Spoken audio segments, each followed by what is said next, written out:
Hey, everybody. Welcome to episode 63 of Power Bombshells. I am Sam. That is Mel. We are not your typical bras talking about your typical wrestling. Thank you for joining us. We're a few minutes late, but we're here. It's all right. We always run way too many minutes over, so That we make is true. for it.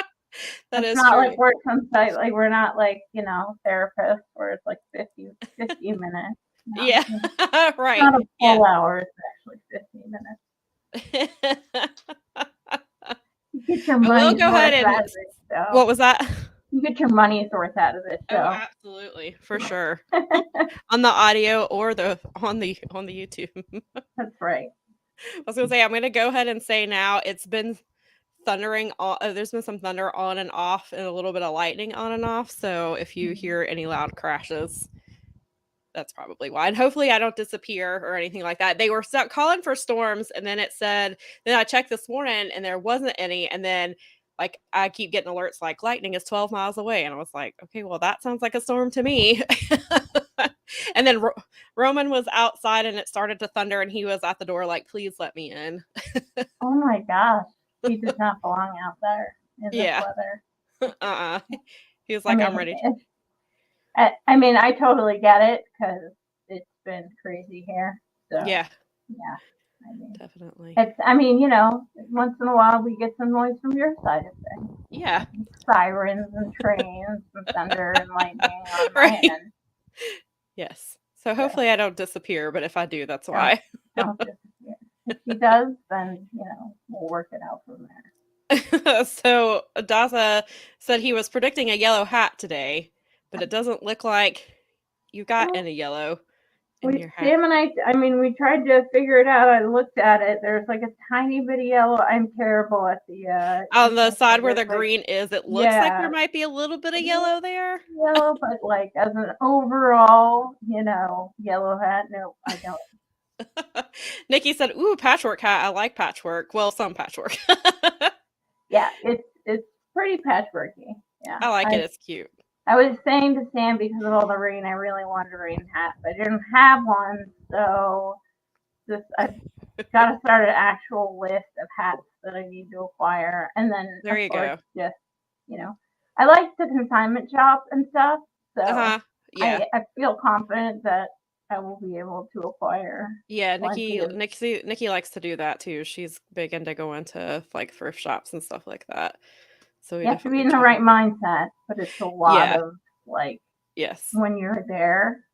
Bob and I are good. We go together. We do it like every once in a while, and it's always so funny. It's just like you forget like how much you're like, oh my god, we're gonna like spend like $8 million on all this crap, and it's like $30, please, and it's like, yeah, oh, well, I don't know why it's weird. Yeah, I thought I heard it a little bit on my end, but I wasn't sure if it was me. Like, so Uh hold on, oh, hold I on. wonder why. We need to get some. We need to get a technical difficulties picture like to go with our spoiler photo. How's that? Is that better? Is it fuzzy? What's going on? I think it sounds. I don't know how to. It just sounded like you were like. And I mean, I could hear you clearly. It just sounded. The audio just sounded not crisp. I guess. But We don't want that because I hate having to mess with my noise thing. no, I understand. So Yeah, I completely understand. We'll get it when I figured fix out. the audio, but does it sound okay now, or is it not so On great? my end, it sounds better, but I don't know what they can hear, and Okay, so we'll well, wait and see. all right. Since we're on a little bit of a, since our feed is always on a little bit of a delay, we'll okay. Daza, Appreciate our listeners helping out with the yeah. So if you're audio on though. the audio, we have some live replies helping us fix the sound. So if it sounds weird on your end when you listen on audio, we're getting it worked out. It says that you sound far away, and Daza you sound like you're a little underwater. And it says you can hear. Far Daza said you away. can hear fine. It just sounds odd.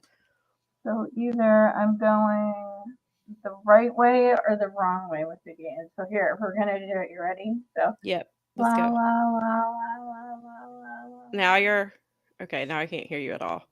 la. Okay. That helps me because now I know which direction the game needs to go. So can you hear me now? Yes. Am I the Verizon guy? How do I sound now? Sounds better. It doesn't sound so far away. That's what I was looking for. We needed to know which direction the game needed to go. Well, now it sounds like it's back a little bit. Back. Like it sounds like still a little like you're far away again. What the hell? Oh my god, what's happening? You know what I think a lot of it is to it is, well, I can't like move it away. Here, let me unplug it and replug it. Hang on. Blow on it. Oh my gosh. The old fashioned unplug it and plug it back in. Okay. I think it might be Did that okay. work? I think so. At least it sounds. No, you know what? It can't be. No, because now it still sounds like you're underwater a little bit. How about now? There we go. I think that's it. That's the one. All right, everyone. That might now that I'm retweeting all these people who are saying listen now, and so now if you tune in, hopefully the sound will be better. See, we got that, folks. What you just experienced is what we in the podcasting business call every single podcast ever made ever.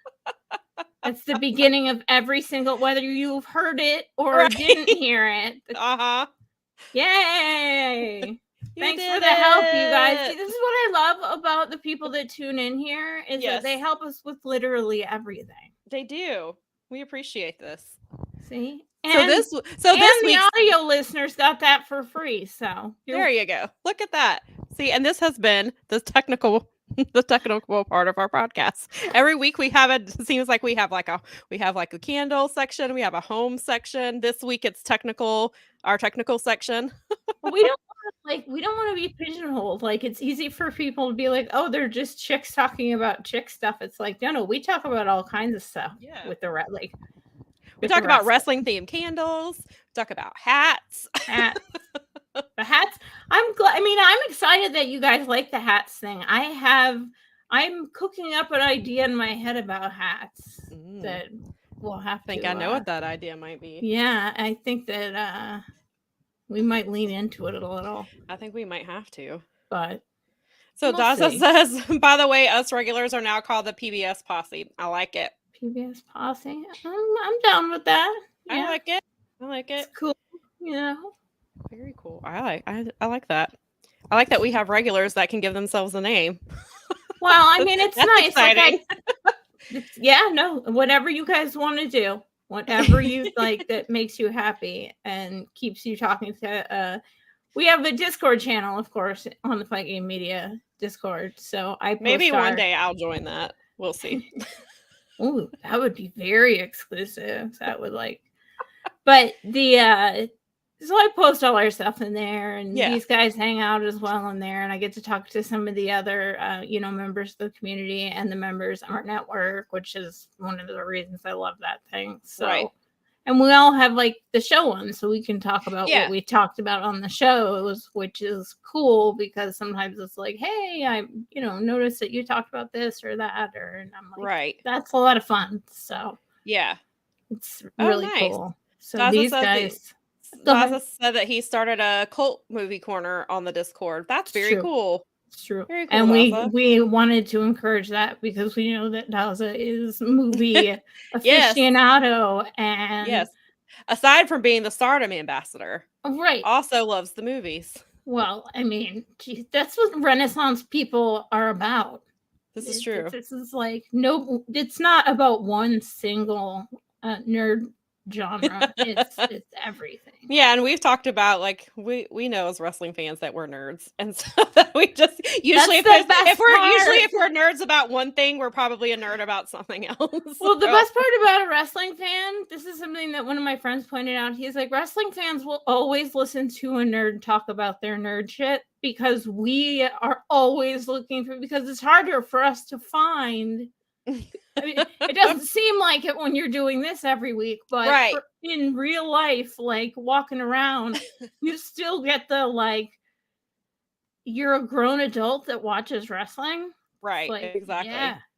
I had somebody like a few months ago. They were like, I can't remember if they were complaining about something, or I was complaining about something, and they were saying, you know, that obviously the wrestling is fake. And I was like, next, you're going to tell me that the doctors on Grey's Anatomy aren't actually doctors, right? Thank you. I was like, because I was under the impression that those people on Grey's Anatomy were doctors. I mean, I've watched every single episode for 19 seasons, and now you're going to tell me they're not really doctors? I don't believe you. This explains why my request for an appointment has not yet been answered. We would have been gotten to the bottom of a lot of the medical issues going on in your life. Yes, that's what it is. That's my friend actually said that one day when I said, you know, my mom was the don't watch that. It's not like she really like hardcore stuck with it, but she was you know, watching. He's like, as opposed to every other thing that you read or watch on television, it's like it's all scripted, it's all fiction, and frankly, action movies, you're welcome.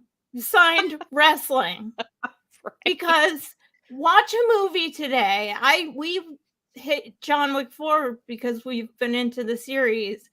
And I'm serious. Like the hand-to-hand fight stuff is all like you see people choke slam and power bomb and fucking like it was funny. I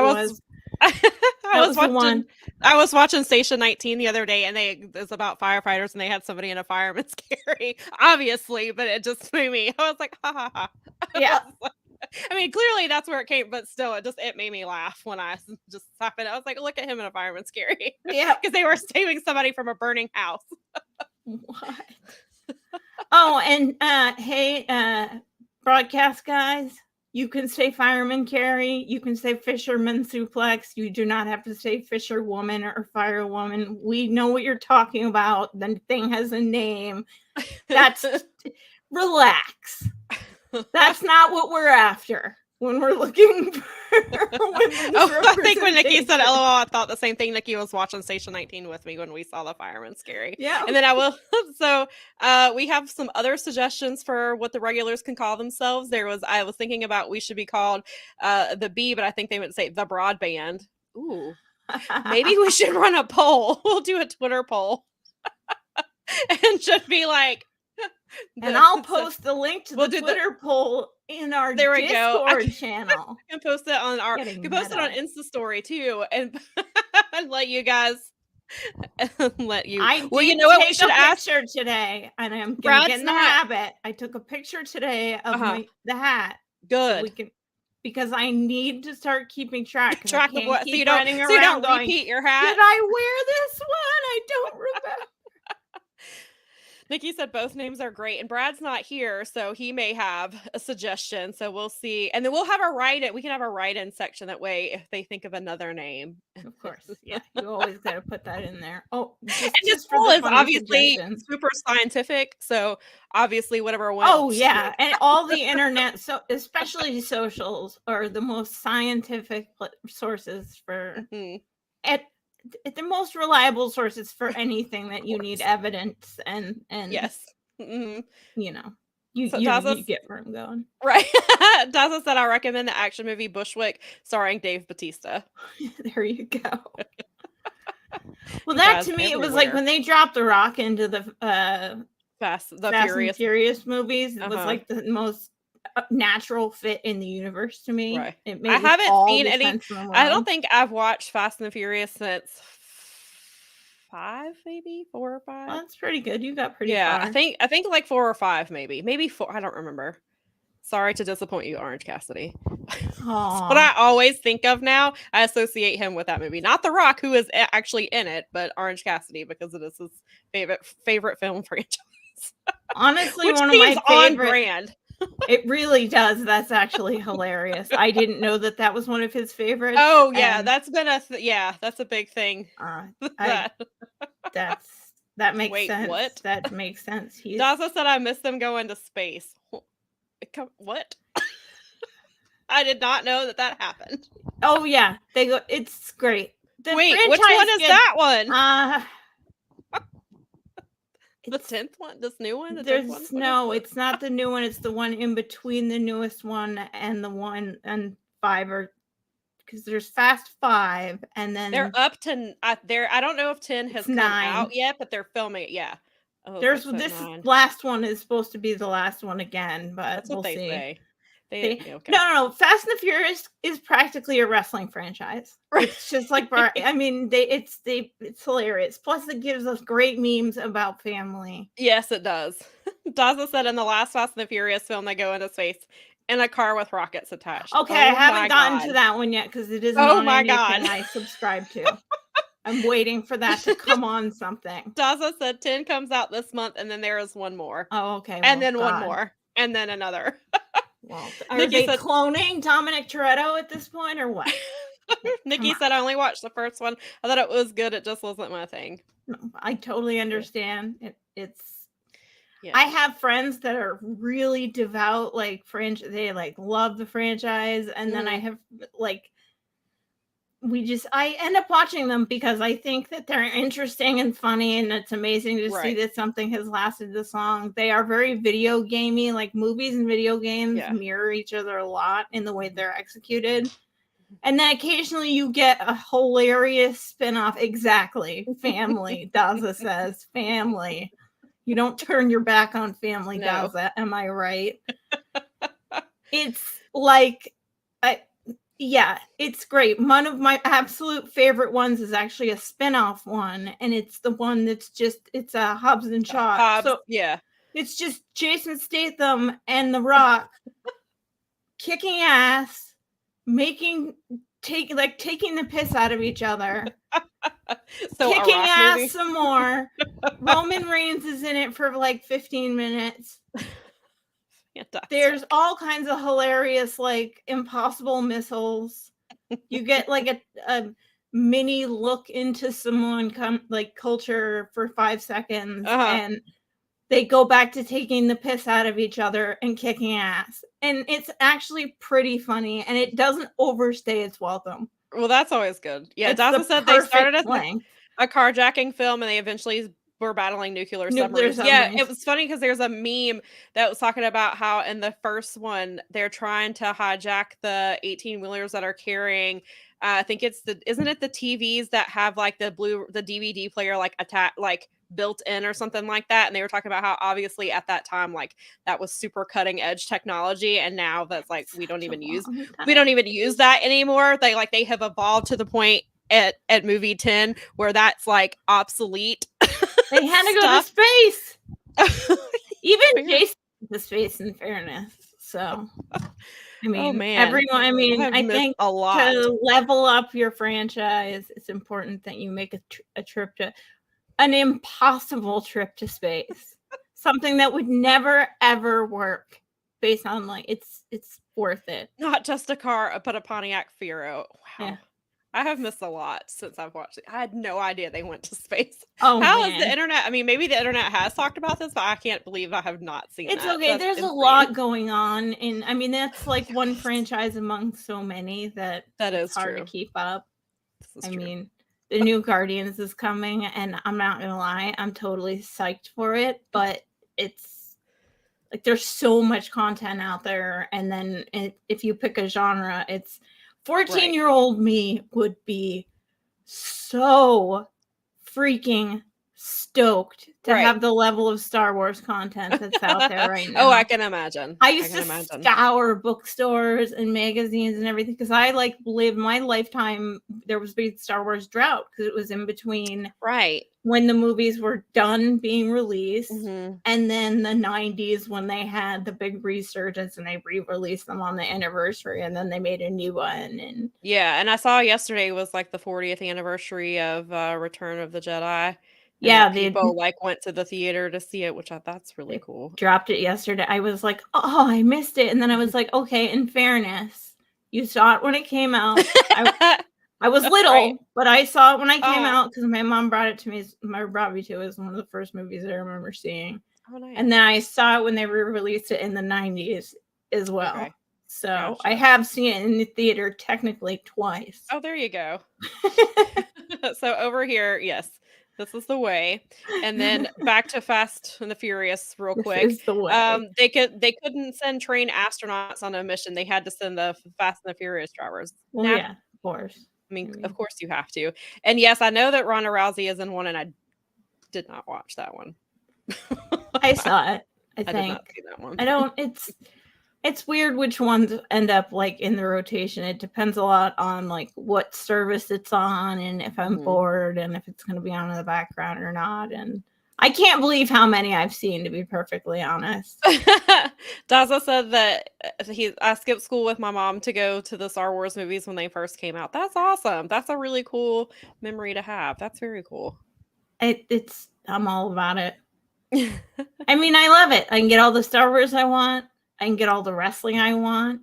It's an yeah. My mom world. has been watching The Mandalorian and she loves it. Because she was like she was never a huge like Star Wars fan because I have talked about it on here. I've never seen any of them. I just haven't. But she was like, oh yeah, she was like, I went to see them in the theaters, and I was like, how did I not know this? Like, I had no idea.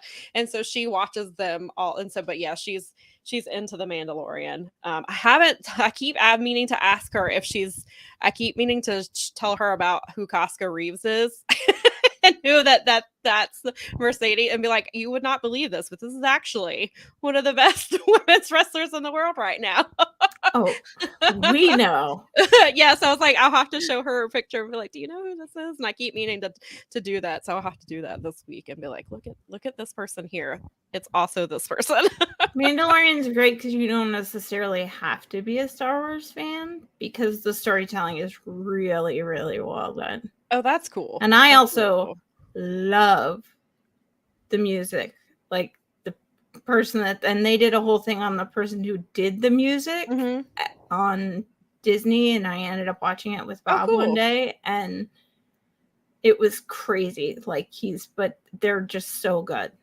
So that's really cool to have that kind of content too, to have like the background stuff and things like that. That's awesome. Especially if you watched it for so long, then that's stuff that really interests you to see kind of like the behind the scenes type of stuff like that, which is cool. Well, they go out of their way to drop content after they. I can imagine. I mean that Disney Plus, man, they want to put the content on that. Yeah, stuff. I have Disney Plus. We've watched it some, and then but Nikki and I've been going to find like movies from our childhood. Is what we've been doing. Oh yeah, no, and my cousin and I watched DuckTales. We watched Tailspin. We were watching like all of the stuff we could like that because we started. I think Nikki and I started. Fans. We started watching The Rescuers, but I can't remember why we had to stop it. And then we were both like, we've got to go back and because we didn't get but like 15 minutes into it. But I haven't watched The Rescuers in so long. I love that movie. But yeah, so I can't remember. We've watched. I think we found some like old Mickey Mouse cartoons that are like 7 minutes long, like that they used to show like so we'll go back and we'll watch like those, and like we watched a bunch of because I think what I was looking for something specific. I was looking for Casey at the Bat, which was the baseball one that they did, and it's not, at least the last time I looked, it is not on there, and I was like, how is this not on there? I've watched that so many times as a kid, and I know that there's like rights issues I think with certain things, but I was like, please put that on there because I love watching Casey at the Bat. I used to, when they had the mouse, like the one in the rotations, and it was in there all the time. But I'm shocked that that's not there because that's That is like infamous, and it's so well done. That's one of the best readings of that like ever. It's so right. Those were the Disney gems. Like those should all be available. In Right. I'm like, you have all this content on there, and you don't have these things. I was like, please find a way to make that happen. I think Muppet Babies like had the same thing because they had so much back in the day. They had like they basically had the same thing like a musician would have with sampling. Was because they used so many, especially with, although Disney owns Star Wars now, so we're mad because a lot of the crossover ones had to do with Star Wars issues. Right. Like, well, they own the Muppets and they own Star Wars. Right. Get these on here. They were so awesome. Yeah. And also, I don't think the gummy bears are on there. Oh.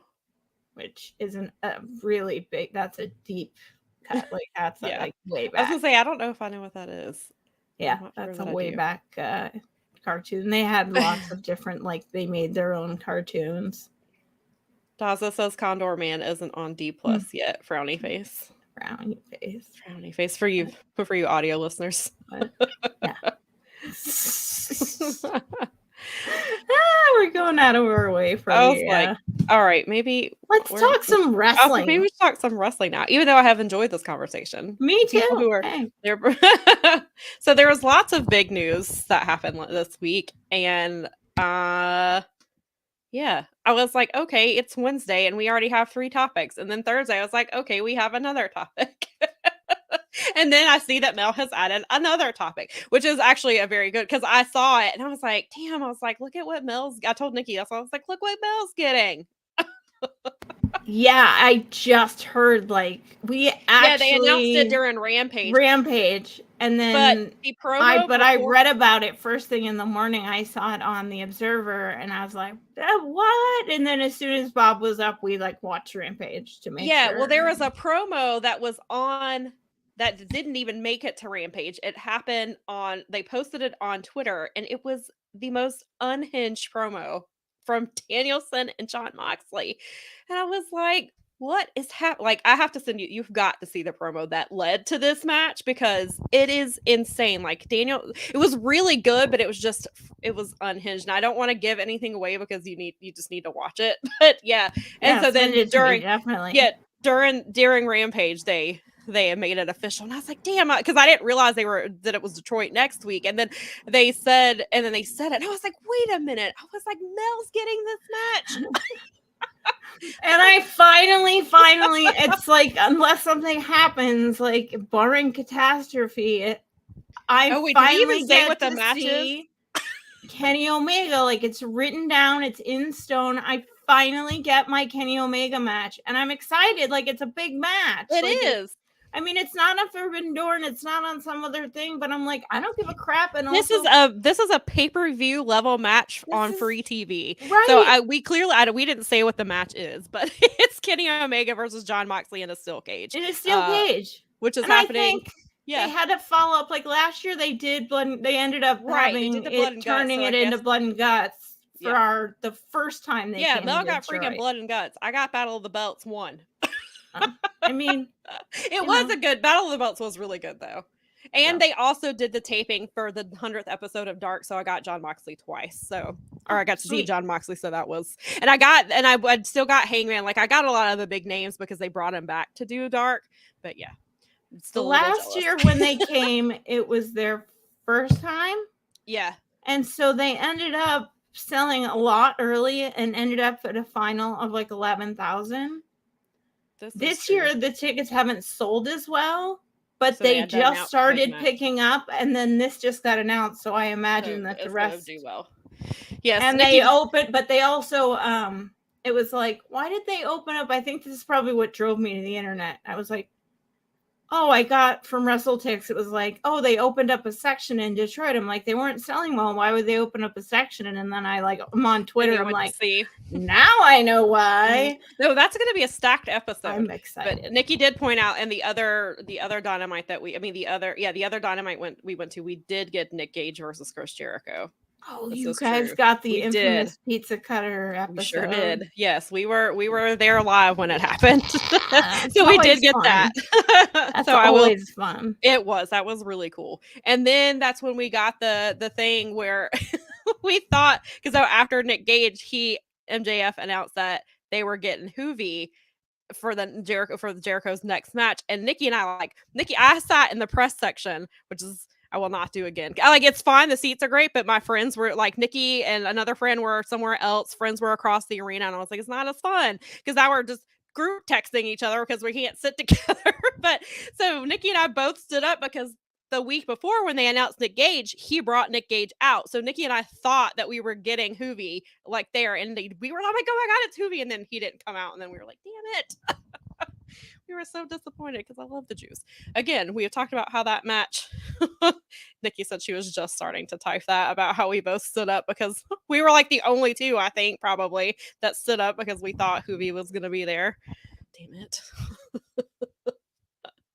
But yes, you've got to have a really good show next week. That's going to be amazing. It's a stacked card from what they've released so far. So I wonder how long they're going to give that match. That's got to be wonder if they're going to get they got to get at least a half an hour, I would think, with that cage match. I don't know. It's a Wednesday night, and yeah, because then they'll have to film Rampage, because it's both. It's definitely right on the card. Yeah, that's right. I wasn't thinking about that. We'll get the whole. Yeah, because they're doing a later start than last year. I think the doors were at 5. I think this year they're at 6 for a 7 o'clock start, so they must be doing some undercard. They're filming dark next weekend. They're filming, or not dark. They're filming I think they're doing. I don't know if they're doing ROH only, so they might film dark before Dynamite, and then they're doing ROH tapings next weekend for the 5th and the 6th. Because we've got the ensuing week from here today, where we are, which is the 30th of April. Mm-hmm. It's not this week. It's the Wednesday after. So not this coming Wednesday. It's not this Wednesday. It's May 10th. Okay, so that's what I thought. I thought you said May the 10th. Yes. So then they're doing. So then that's why I was surprised they announced it so far. I wasn't expecting any more announcements unless they were going to do some major thing, and this was pretty major. I guess it's pretty major. It is. Yeah, because then So then the ROH tapings would be the weekend before. So yeah, I guess you're going to get dark tapings too, probably. Because it sounds like they have not made the official announcement, but according to apparently what Fight put up, last Monday was the last episode of Elevation. It did say season finale on it. Yeah, apparently so, because I watched it. Well, I went to YouTube because I was like, oh, I'm going to go ahead and we'll just start Elevation. It was like best of, which they've done before. So I didn't think anything of it. I didn't, because it was I had YouTube on the TV, so I didn't read the info. I was like, oh, it's a best of. Okay, well then we'll just, we'll move on. We'll just watch something off the DVR. And then the next day, I started I was like, oh, Dark is new. That's weird that they have new, they have new matches, but Elevation didn't. And then I saw that they were saying that Fight said it was the season finale. So, which is probably, it's smart to do that because there's going to be, especially with the Saturday night show coming, they need to, and ROH is the one thing. ROH is still really good, but when they're outside of Orlando, the matches suffer because a lot of them don't get the time that they need, especially the women. They're getting their matches cut, and so I would rather them film. I prefer when they film in Orlando and pre-tape that because those matches tend to be a lot better. And most of them, I mean, there were some matches, obviously, like Vikingo versus Gringo Loco got plenty of time. Right. And Lee Moriarty versus Takeshita was right before that, and that got plenty of time. But those two matches ate up most of the show, or a lot of the show. So because it was filmed before and after the live show. So I'm glad that they're doing that. I just hope that with Dark that they continue to book indie talent, because that's the one thing that I really enjoyed about Elevation was getting to either see people that I have seen here or getting to see people I've heard of but have never seen before. And I mean, that's how and then you look at because that's where Kylan King was at. Kylan King was there a lot during the pandemic, and now she's signed to Impact and she's doing really well. She's a champion in an all women's company. So she you see and Layla Gray, that's where she started out before she joined Jade Cargo. She was on Elevation a lot in Dark and things like that. So I'm hoping that they'll continue with some of that, but it'll be interesting to see how things move forward with. I mean, if we're being honest, between the two shows, Dark is definitely the superior Oh, show. absolutely. I mean, Absolutely. it's not even close. Like, no, and there's more story. Elevation's more match wise, and Dark is more, I guess, further storylines a little bit more. I guess that might just be Taz and Excalibur being Taz and Excalibur, no matter what. It's just even including the fact that they do their thing when they do on Tuesday nights, but. Right.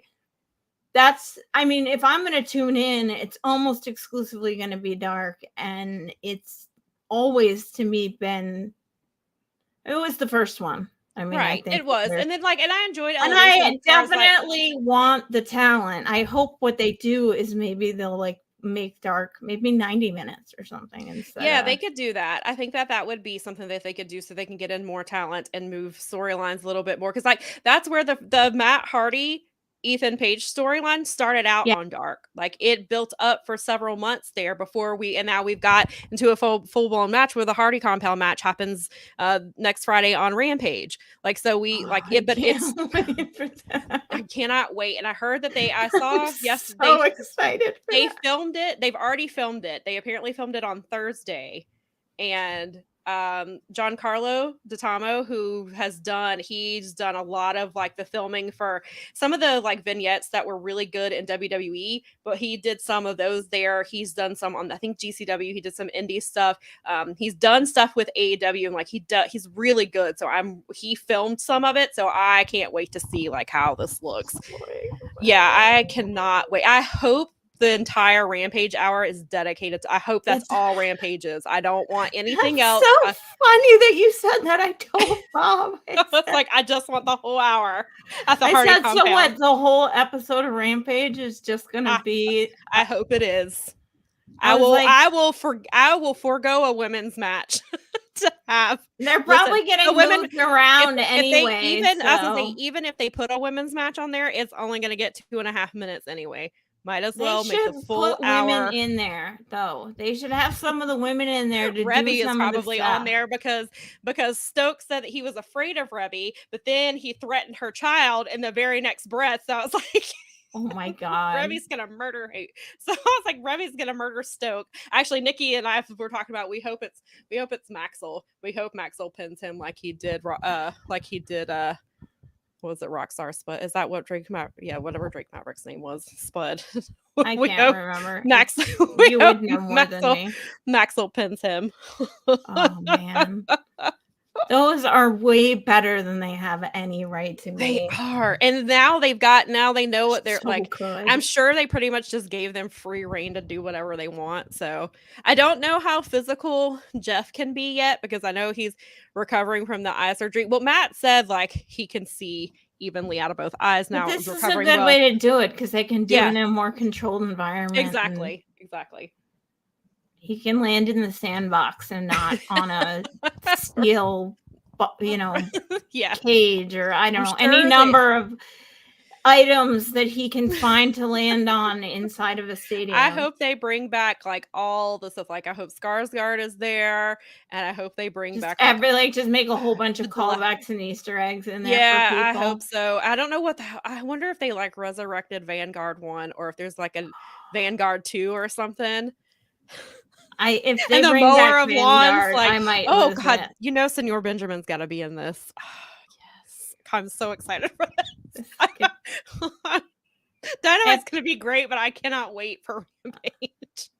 If you are unfamiliar with all of the things that Sam and I are referring to, I think I can speak for both of us. I urge you to go look for the final. I think Matt Hardy has some of them on his YouTube because I know like Anthem owned the rights to some of it, but I think part of their settlement, like I feel like let him have. I think they're on Matt Hardy's YouTube. I will go look them up. I finally went ahead Friday night. Excuse me. I finally went and tweeted the thread of Darius Lockhart matches, or not the thread, just some of them. So I will go to Matt Hardy's YouTube and see if I can find them, and I will link them because then I'm probably especially because there's no Elevation anymore. So Monday I will probably just go back and watch Hardy compound matches and get myself hyped up for Friday. because I'm already hyped. Just talking about this is like, I was like, we have a Yeah. whole bunch of stuff to talk about. This was not one of the topics we were even going to talk That's about. okay. That's okay. We'll get to everything. I threw this stuff in there quickly because It's fine. No, but figured- that's cool. I'm really I mean- excited that you're getting that match. That's amazing. That's awesome. I was very excited. So we'll start with some of the good stuff that happened, and we'll move into the big news story that more people should be talking about, but they're too busy worrying about what other people are doing. So we'll start with some really good news. Trinity has a home. She is she's in Impact. She made her debut Friday night at the tapings in Chicago, and she will be on. So she didn't have a match because it was taping. So obviously they filmed 4 episodes in advance. So what will air Thursday will be just her speaking, of her addressing why she's there. And so that's really exciting. And it seems she is just going by Trinity. There's no Trinity Star or anything like that. It's just Trinity. Sweet. But her gear, I've noticed a lot of there's been different outfits I've seen of her, and she has stars on her gear, which I think is really cool. And she's had like a dress with stars on it. So I've been seeing things that leaked out from the tapings, like because she filmed her debut match, which I think actually they announced it. So this isn't a spoiler because they already announced it. So her debut match is against Kylan King, who we actually were just talking about a few minutes ago, which I think is really cool. So Kylan, that's right. Yes, because go. So if you're not familiar with Impact, if you're just now going to start watching Impact because of Trinity, so Kylan is Good. some people saw Kylan and saw her with the title and thought she was the champion. And I was like, she is, but she's not the knockout champion. She's the knockouts tag team champion. She's a co-holder with Taylor Wilde. They're called the Coven. They just won the titles recently. And so her first match will be against Kylan King. Kylan has improved so much. Like, she was already really solid when she was in Dark, but she has just gotten so much better. And she's been wrestling all over the place. There's a all women's promotion. It's like Capital Championship Wrestling. I think they're based out of Maryland. Like, she's their champion. I believe she may be a champion for another company or has been recently. Like, she's done really well. So I'm really happy to see Kylan thriving. And then it seems like they trusted her to put her in this spot with Trinity to get her first match. And so I actually, when we were talking about it with some friends the other day, I realized, so when Trinity's promo airs on Thursday, it will be 51 weeks since she walked out of WWE that she will be on Impact TV, which I thought was a really cool thing. But yeah, she looked great from the clips that I've seen. She looks really happy, and she tweeted that. Happy. She was like, "I'm so happy," and I was like, because some people are like, "Oh, I can't believe she went to Impact. Like, why didn't she go here or there?" But I think first of all, she's happy. So that negates any type of criticism. She went where she wanted to go. So exactly. And the knockouts have a really solid division. There are some Impact has under the radar the best women's division in North American wrestling right now. They have Mickie James was literally just their champion up until like 3 weeks ago. And then Jordan Grace has been through there. Everybody. Taya Valkyrie's been through there. Yeah, Deonna Purrazzo is their current champion. She's been champion before. I mean, for all the shenanigans you get in some of the weird spots in Impact, the Impacty stuff, like, their women's division, and they've let women do all sorts of stuff. Like, look at there's a intergender stuff there. All I can think of is the girl who lost her food truck. Oh, ODB. Yes, they let her do her thing back in the day, like they coming out with a whiskey, and I'm like, yeah, okay. No one else is letting women do that kind of stuff in America. When I had access to it to TNA, because sometimes I'd have it, and then like the cable providers are like, we're not carrying this anymore. So like it would come back in and out. But like for me, their knockouts and their X Division was always their two best things that they've done, and it still are my two favorite things about Impact. And they've improved so much. I mean, yeah, they have some weird things, and like there's a little bit too much Bully Ray on their product. They have some things that are a little, I would prefer not to, but overall, like, Impact is a really solid promotion, and they deserve more. And the people I know, I mean, it's hard to shed, having somebody like Eric Bischoff and all the Hogan stuff, but that was 15 years ago. Like, they've advanced so much. More now it's like Tommy Dreamer, but he's kind of like, at least he's like kind of faded into the background. As long as he doesn't open his big mouth about his personal feels about stuff, it's fine. There are people behind that, like I think with Lance Storm being someone that's working with them and other people behind the scenes that I know work with them. Apparently, I don't know if he was just there this weekend, but apparently Ricky Morton was working there this weekend. So I don't know if he was, because he just said that this was. I wouldn't be surprised. So I don't know if he's doing, because Ricky is still an active competitor. Like I've seen him a few times. They're tapping smart people to try and he was really excited about stuff. So yeah, it's really cool. And so Daza pointed out that Awesome Kong and Gail Kim were in a great series. They really were, like, and I heard like a little clip, because people were obviously filming from the crowd. So like I heard a little clip of like what she said, and she mentioned both of them, Awesome Kong and Gail Kim, because you can't talk about the Knockouts division without those two women. And so the Knockouts do have a really they have so many really great women who have come through there. Daza says that Impact does a better women's division than AEW, in my opinion. Agree. They do. There are weeks when they do have just one women's match, which can be frustrating. But overall, and there have been some weeks where there have been no women's matches. that has happened. But overall, like the last was it Deanna and Taylor Wilde had a 17-minute main event last Thursday. Or was it the third? Yeah, last Thursday, I think it was, or maybe it was the Thursday before. But yeah, they had 17 minutes. I was like, and they had 3 women's. So last week's Impact had 3 women's matches. It opened with a Jordan Grace match. Then there was, who was the second one? Jody Threat was the second match. And then they closed with Deanna. Like, so they had women book in the show. And they got, most of it got time. Like, I think the middle match maybe got like 5 minutes, but like they got, I think when I added it up, it was like 32 minutes of a 2-hour program. And that full 2 hours is not wrestling the whole time. There's backstage stuff and things like that. So like she's going into a position or into a company that's doing really well. And on top of that, Jordan Grace is probably on her way out. Her contract is up. She may have signed an extension. But with the match that they are talking about doing next month at Under Siege, it sounds like it's potentially Jordan's last match. So Jordan could potentially be on her way out. Mickie James is out with an injury. So Trinity is in the perfect position to step up and help out this division. And she's a big name. She's going to get eyeballs on that product. She can figure out what she wants to be now.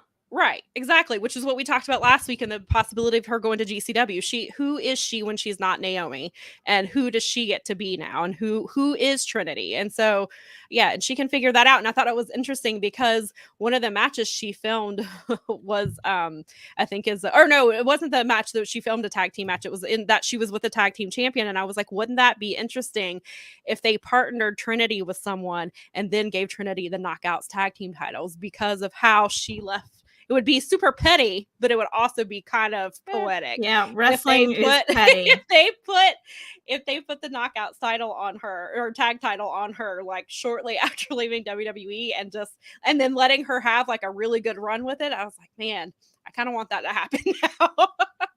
Colin said that Masha versus Jordan had a fantastic match last week. Yeah, they did. They opened opened the show. It was very good. And so I saw some other things about what's happening with Trinity. I don't know.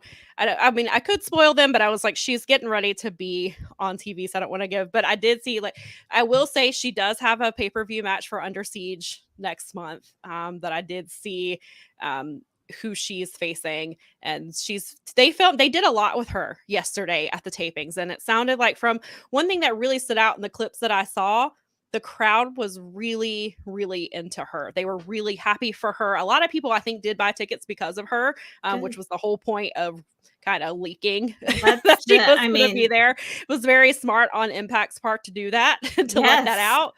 And even it was funny because Mercedes was helping to sell tickets yesterday. She was tweeting, "Buy your tickets. Who's going to come sit with me and watch Trinity?" Like, I thought that was really funny. I was like, she's such a good friend. And how cool is that like, I love their friendship. I love that they have both flown to, like, she flew to Japan to see Mercedes. She was at Battle in the Valley. Now Mercedes is doing that for her. She flew from Japan just to be here for that. which I think is Well, wait, are you telling me that women can support other women in their that endeavors is without being like apparently so. Apparently that is a thing that catty, can like happen. backstabby little like Apparently bitches? that is a thing that happens. That is I don't know, Sam. I've Somebody been told me that Mercedes screwed Trinity over by making her leave that Oh, company and then leaving her out to dry and her not having a like she has no agency. She has Right. like no. Brad has made it. Yay. Hey, Brad, welcome. But yeah, so you missed blah. you missed about a half an hour of movie talk. We talked a lot about Fast and the Furious. We finally made it to wrestling talk. It's random. I Totally geeked out random. about the Hardy compound match that we're getting next week, and so we finally made it to Trinity. And how excited we are! Yeah, because I saw some concerns. I guess were Trinity going to Impact. They generally have small crowds, but if that's your biggest complaint, I mean, all companies have drawbacks for everything. And I get it. Like I understand it's a valid concern. However, if that is your biggest concern, then it's not really that bad. Like I'm figure with it out. JD and Mike on the I listened to the JD and Mike show from Friday on the free feed on the Fight Game Media Network free feed there wherever your podcasts are sold. And they talked about the fact that if she, because we've seen it happen, is people have taken hold of their characters in Impact and turned it into a career in AW or WWE or something else, and they gave a bunch of examples and stuff. But I was like, right. But they were like, if she wants to grab hold of it and go with it, this is a great spot. And I was like, that's exactly right. If she is like, I want to figure out who I am and I want to go do the work and I want to put in the time. Yeah. It's a perfect spot for her. It's a great platform. There's way less pressure when this crowds are smaller. And you know, it's funny. I thought about it when she was announced. I was like, this basically is, I was like, everything we made when we made the argument for her to go to GCW if she wanted to for a few matches, the same thing applies in Impact. Yes, it's low pressure. Yes. She can figure out who she wants to be. She gets more eyeballs on the product, which is obviously like the main thing. And so like she can do all of Lance these things. Storm is there. He's trained like so many women that are out there that are famous. Yeah, and she even I saw a clip where she was talking and she was doing an in-ring segment with Deanna, and somebody yelled out "Feel the glow," and Deanna like turned around and she said, "I am feeling the glow," and then like she she laughed about it and they started chanting "Feel the glow." So like clearly like people are happy for her, and Brad made which I saw this too, that a bunch of people left right after Trinity's match, which is unfortunate because apparently there was a really good match between, I think it was Chris Sabin and I don't remember if it was Ace Austin maybe, and I can't remember. They said that it sucked that the fans left, but I was like, I mean, somebody made the point. They're like, I paid to see Trinity and I watched her and then she was done, so I left. Which that's their prerogative. 205 Live called and wants to say go F yourself on that front because how many when they put it after SmackDown times there were some people getting it was Sabin and Speedball. Yeah, there's no way. Nice. I mean, of course, I would not have left for that because. But we're I mean, we're nerds. But yeah, we said it. I mean, already. if they paid for Trinity, like I get, and especially if they're not familiar with the Impact product. I mean, they don't. I can understand. I mean, it sucks because your prerogative to come and go. Yeah, I mean, I worked in live theater. People walk out all the time. Apparently, some people. I didn't see it, but I saw some other people were. Apparently, they were complaining because Trinity's match was not being streamed because I guess they don't understand the concept of TV tapings. And I'm like, you people didn't care about Impact 4 days ago. Like you didn't even know where to like there's so many people they're like, I don't know how do I watch Impact. They're like, where do I find it? And you're like, you know what? Go lock yourself in a room. And if you can't work the internet. Yeah, I saw some people found like some people because I know Access is not a channel that's carried on a lot of packages. Access is so but stupid. Apparently I saw like one friend said that she found it on Sling TV, and then it's on Roku now, it's on Sling, it's on Apple, it's on Pluto. Apparently a couple people found it on Pluto, so I think some Samsung TVs, the brand new ones have it. Good. It's I am lucky or not lucky because I still haven't fundamentally cut the cord, even though I use a satellite. No, I haven't cut the cord either because of baseball. So I have access. Like I have it on a channel because I have DirecTV, so that's my primary source. So mine too. Yeah, I have not cut. Yeah, because I haven't cut the cord because of that's how I watch baseball, and I don't pay the ridiculous fees. This is exactly right. Is that the reason I have DirecTV? It's sports. It's live sports. Mm-hmm.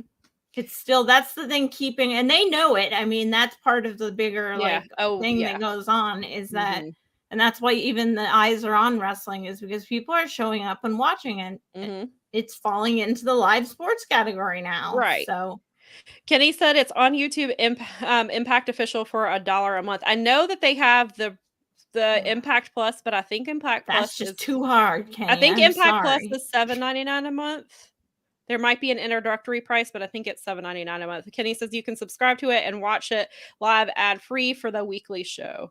Look at that. I think I might have to subscribe to Impact Plus so I can go back and watch some of these pay-per-views because Access still has not put them on TV. I'm like, it's almost May. And they slowed down. They were doing really well, and then they stopped doing well. They've been doing and they're supposed to go back to doing well again. Yeah, they had put them up. Okay. Kenny says for the pay-per-views, it's like $4.99 or more. It's just $1 for the weekly show, no pay-per-views. See, there you go. It's not that bad. No. And people for Mercedes, for Trinity, I'm sure they'll pay $4 a month. And so, and I do want to say real quick before we switch to the next thing. One of the things that I have really, really liked about this, they have made Trinity feel like a big deal. They are highlighting, they're highlighting her. They're like, Trinity is here. She's gonna, she's gonna make her debut on Thursday. And then you have Speedball was talking about how Speedball was tweeting about how they're making history, and Laredo Kid tweeted about her, and like other wrestlers are tweeting their support for her, which was really cool. Like other wrestlers with an impact, and then Saraya tweeted about how happy she was for her. And Mercedes was there, and we're going to talk about it because CM Punk was there, and people were like, I can't believe he's not another thing. CM Punk is friends with Mercedes, and he's friends with Trinity. He went to support Trinity. He went to New Japan to support Mercedes. So now he is there supporting. And I was like, and Mercedes has been in Japan for weeks. So he probably like, oh, you're in my city. Let's go hang out and support another friend. It's like, it's okay for him to have friends, you guys. But Sam, my personal feelings for him get in the way of my opinions about what he's doing with his personal freaking time. That's none of my business. How dare he go to a wrestling show in his own city? Listen, I got my feels on Punk. They're mine. Whatever. It is what it is. Mm-hmm. He's a grown-ass man. He's allowed to do what he wants. It's none of our business what he does. Who cares? If I go to a wrestling show next week, it's none of your business. The next story we're about to talk about should be what everybody's talking about, not what CM Punk is doing.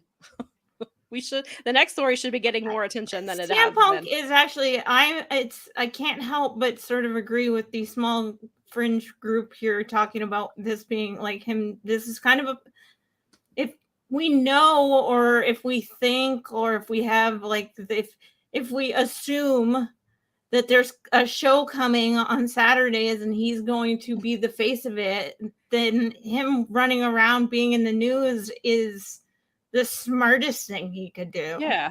He's called PR. It's the 21st century. Like, right. They do it like people buy. He can't. Those kinds of because people in this level of wrestling can't afford to buy the Twitter trends, so they have to go do this. Yeah. Oh, also real quick. So we have Miguel Rubio who says this is the first time he's able to listen live. Just came to say hi. Thank you for saying hi and welcome. And I'm glad you're able to listen live.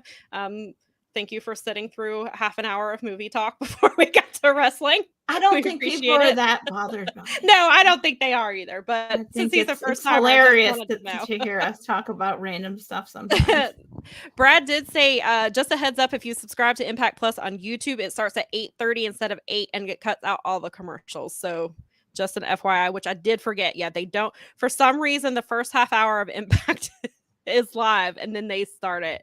Yeah, it's interesting, but It works. That's all If right. I mean, it would be worth it because listen, if you watch Access, those commercial breaks are 4 minutes, and how I know this is because when I time women's matches, 4 minutes of those women's matches Are in the breaks. commercial, or in the Mhm. picture-in-picture. And then in the ones, every once in a while, we'll get the 5-minute women's even matches, think and so there about are it. no commercial breaks. But then That is fascinating. Brad says that he's more annoyed with FTR bald than he is about Punk going to wrestling shows.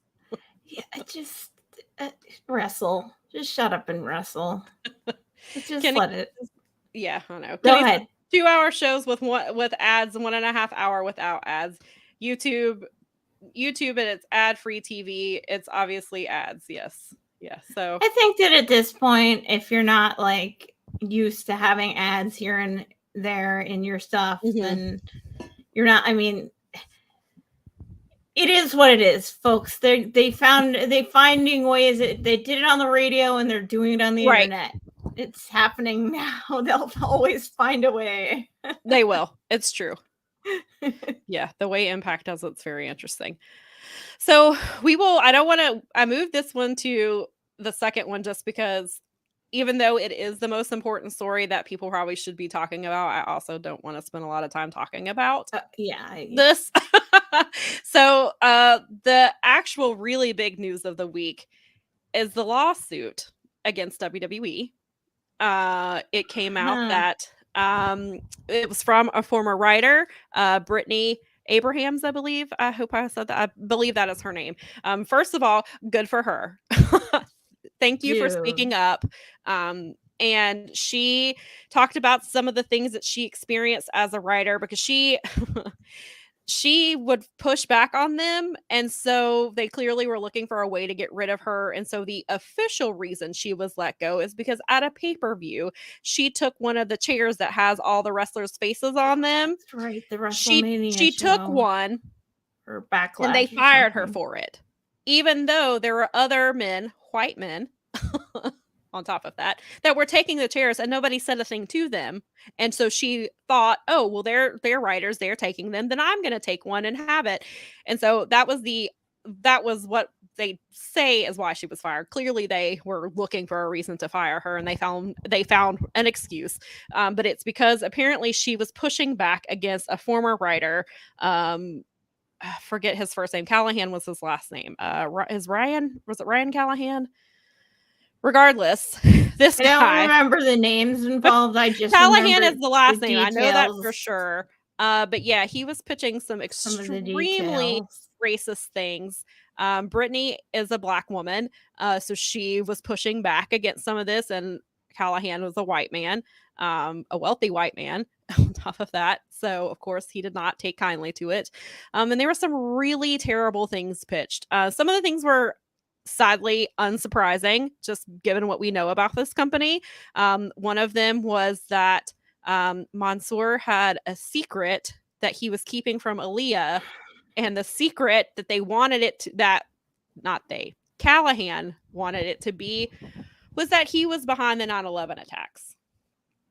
So he would have been 6 years old at the time of 9/11. He is from Saudi Arabia. WWE has a relationship with with Saudi Arabia. That's where they do the blood money shows. So I'm sure that would have went over really well with them. So yeah, that was one of the things that was pitched. And so that brought up the time. Don't even need to say it. It's not even necessary. That's antagonistic. You're pitching to be some of the stuff, it's like, I can get it. Because, like, if you're in a writer's room, and I have been in writer's groups before, and I mean, that's like my background to some degree was doing like creative writing. And so you get crazy, and sometimes things get, and you can do things to make each other chuckle because you like know your audience if you know your audience. But some of this stuff like that's just antagonistic. That's unsafe. That's an unsafe workplace. Like that puts a person like, I mean, I pushed back too. One of the things I didn't like was that she was saying, women, especially Black women, don't speak that way. That was, so there was a story about men Bianca. were like, these same men were they were mansplaining to her to her, a black woman. A black woman, how black women speak. So in this reference, what Mel is referring to is they wanted Bianca Belair to say that she was taking off her earrings, and just little microaggressions like that. And apparently Bianca had said like that she told them like 3 times, like, I don't want to say that, and they kept pushing back on it. And I was talking to a friend and another writer, and I were talking about it, and he was like, I wonder if that's why she quit taking out her earrings. And I was like, it had to have been. I would, wouldn't you? Yeah, exactly. Take away that. Yeah, and then so there was that kind of things, and then so it brought up the thing with Mustafa, because right around that, because we remember that he asked for his release, and apparently it was something that came directly from Vince, and it was apparently from what I've heard is worse than whatever was pitched about Mansoor. I don't know how much worse you can get from that, but I can only imagine whatever it was, to the point where Mustafa was like, I don't even want to work here anymore. And remember, they pulled him off TV for months because he wanted to leave, and they wouldn't grant the release. That apparently it happened around the same time as the Mansoor thing. From what I've heard, Mansoor didn't even know about it. It never got pitched to him from that point on.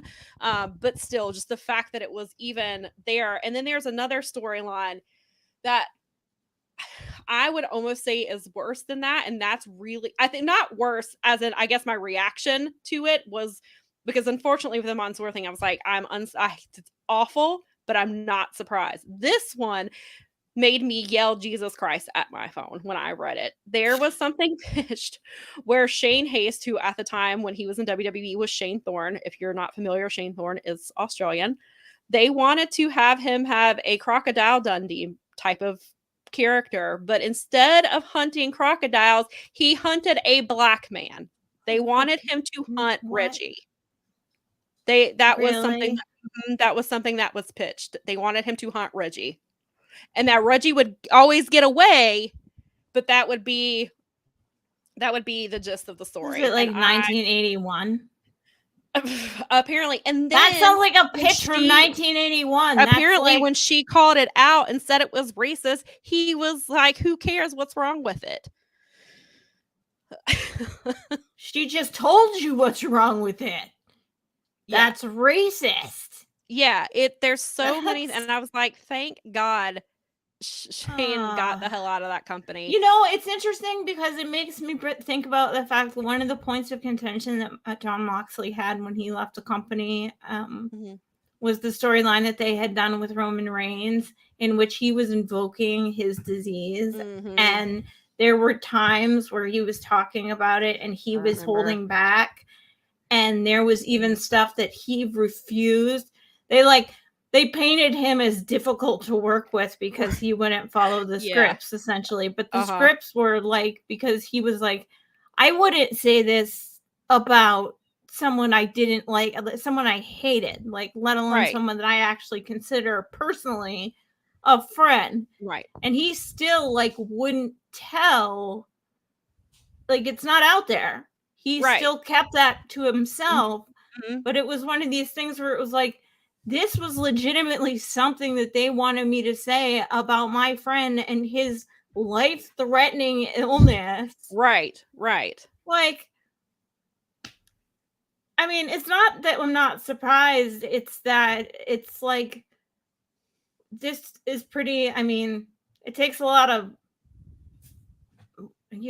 strength, I guess, because there's a good chance that this is going to get thrown out, or they're going to throw some money at apparently her. Apparently she has saved a lot of emails and Slack conversations, so she has a lot of proof should it get anywhere. I imagine that this is like, I'm sure they're already talking about settling. They're already talking about throwing money I'm sure they are very excited that CM Punk showed up on Monday, because people are talking about that more than what they're talking about this, and which is what they always do. They look for a distraction. They look for, because that's what they did that when they fired Mandy Rose. Then they looked for, that was right around the same time another allegation about Vince came out. They want you.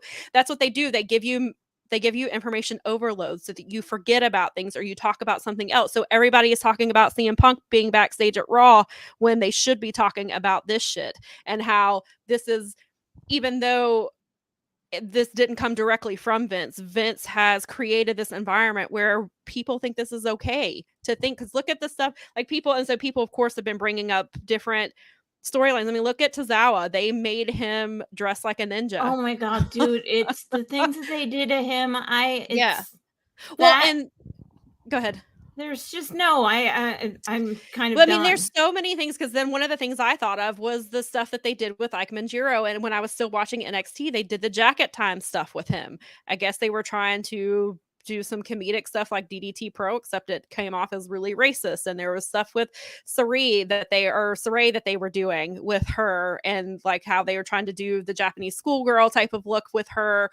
They don't know how to book Asian people, right? And somebody I read about, it was interesting, and it's something I've thought about, is how somebody was like, they basically gave the Shane Thorne gimmick to Brock Lesnar, because Brock Lesnar has basically he's tortured Bobby Lashley. He chases him and he goes after him, and he was like, it's essentially the same storyline. It's just not in the no hat, there's no machete, there's no like visualizing. He's essentially hunting a black man in his thing, because he's literally terrorizing Bobby Lashley as his like like that's like a huge, like it's like 60% of what he's doing when he's on the shows is like yeah, it is. And so now I can't, ever since I read that, like that's what I keep thinking about it. I was like, it is essentially the same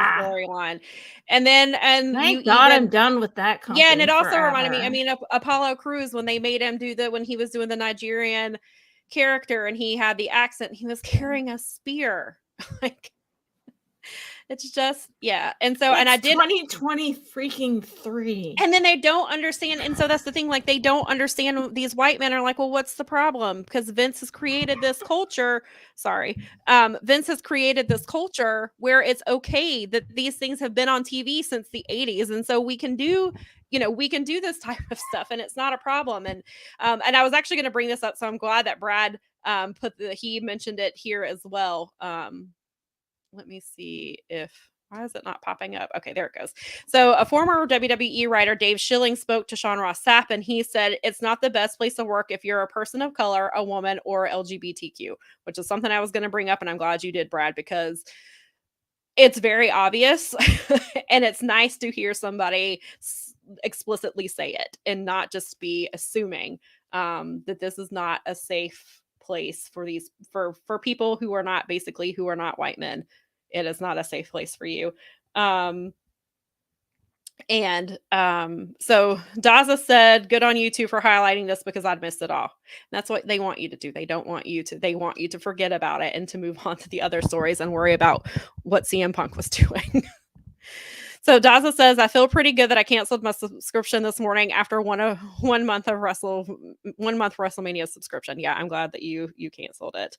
And so but yeah, so that's something like I said, I didn't want to spend like a whole lot of time on it, but we also can't ignore it. It's a really big story. It's something that people should be talking about more, because this is a huge problem. And so it shows you that this is still happening. And granted, they wanted to put in, like, some people were like, well, some things are just talked about and they're never pitched. But the fact that they're even talking about it is a problem, because they think it is okay. Was saying on Observer Radio, and that was where I caught this in the Observer, and on Observer Radio was where I even caught this news, was that what he was saying is that some of the people there are trying to paint this like, well, a lot of things get said in the writer's room. And it's like, don't give me that locker room talk, Jazz. No, because then what happens with locker room talk? It gets brought into but then the locker room talk gets put mainstream, and then that's the same argument. It's the exact same argument as locker room talk. Well, a lot of things get said in a creative writer's room.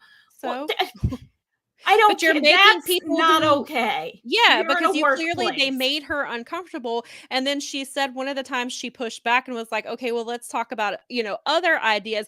And he got hostile towards her and was like, oh, I didn't know somebody made you the lead writer. And then somebody asked him a question and he was like, ask her, she's the lead writer now. So they created a That's hostile mature. yeah, so they've created a hostile environment on top of a racist and sexist environment. They've made it hostile for people who try to stand up to them. And so, and I was one of my friends who's Journalism is dead. one of my editors. He was like, it's gonna take women to bring about the change in wrestling because they're the only ones saying anything because these men are sitting here and letting this stuff happen and they won't speak up. And I was like, and so I told him, I was like, it's because they want to protect the boys. They care more about protecting the culture, the locker room, whatever you want to call it. It's harder for a man to speak up. It's harder for a man to speak up against other men too because they're gonna immediately shout him down as a collective group just because that man might have something like. I mean, you see men that do speak up for women occasionally. You saw like Jericho was the only person that stuck up for. I just lost her name at the one that Rick Steiner with Giselle. Yeah. Yes, like. So, I mean, he actually did use his platform to his credit and stuff like that. So, and I mean, that's someone where people are like, well, that guy's political oblivious. It's like, yeah, but he still like did the right thing when at the right time. So. Right. And he also had and that goes back to when he had Nyla on his show. And she explained some of the stuff about, things that she had to deal with. And she explained to him. He is Chris Jericho. So it is a little easier for him than your average guy in a writer's room. I'm not like defending it. I think that someone should definitely have backed her up just from a professional perspective.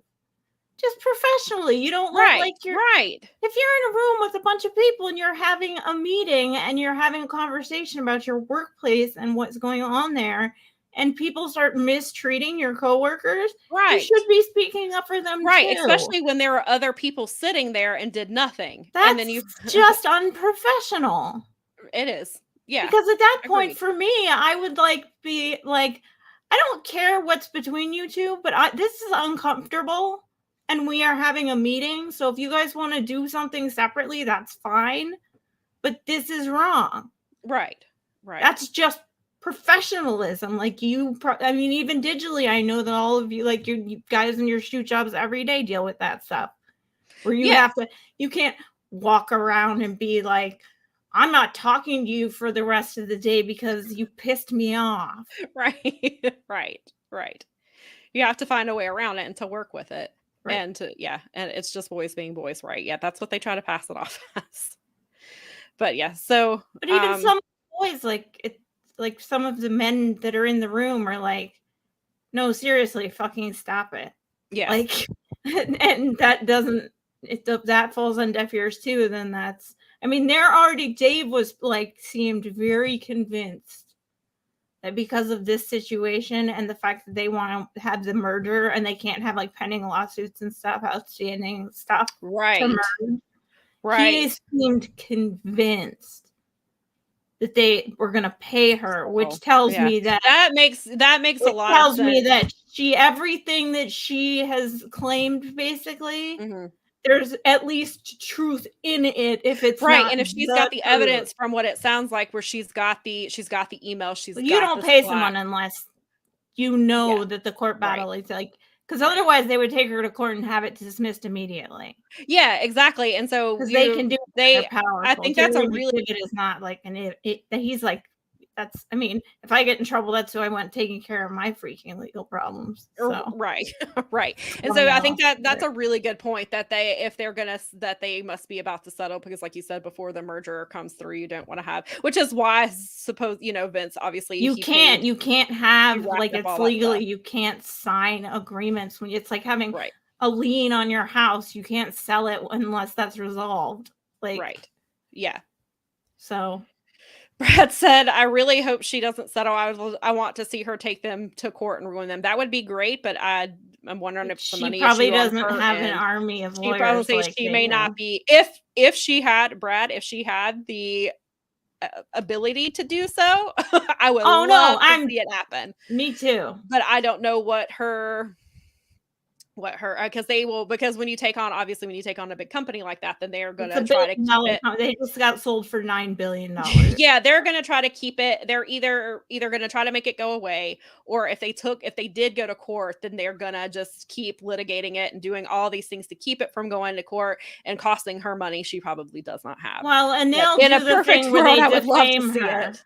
They'll do the thing where they destroy her as a human. They'll destroy her reputation in public spaces. They'll make her look like the person that is they'll make themselves look like the victim and her like the perpetrator, and that could be even worse for her life. Yeah. So as I said, the trouble is they can just last this out and make it expensive for her like they always do. Exactly. Yep. Honey. Yep. You are correct. Honey. Yes. So since we mentioned it a little bit, CM Punk was at Raw. From what it sounds like, just from like the little bit of stuff that came out like the fall, because I didn't. Yes.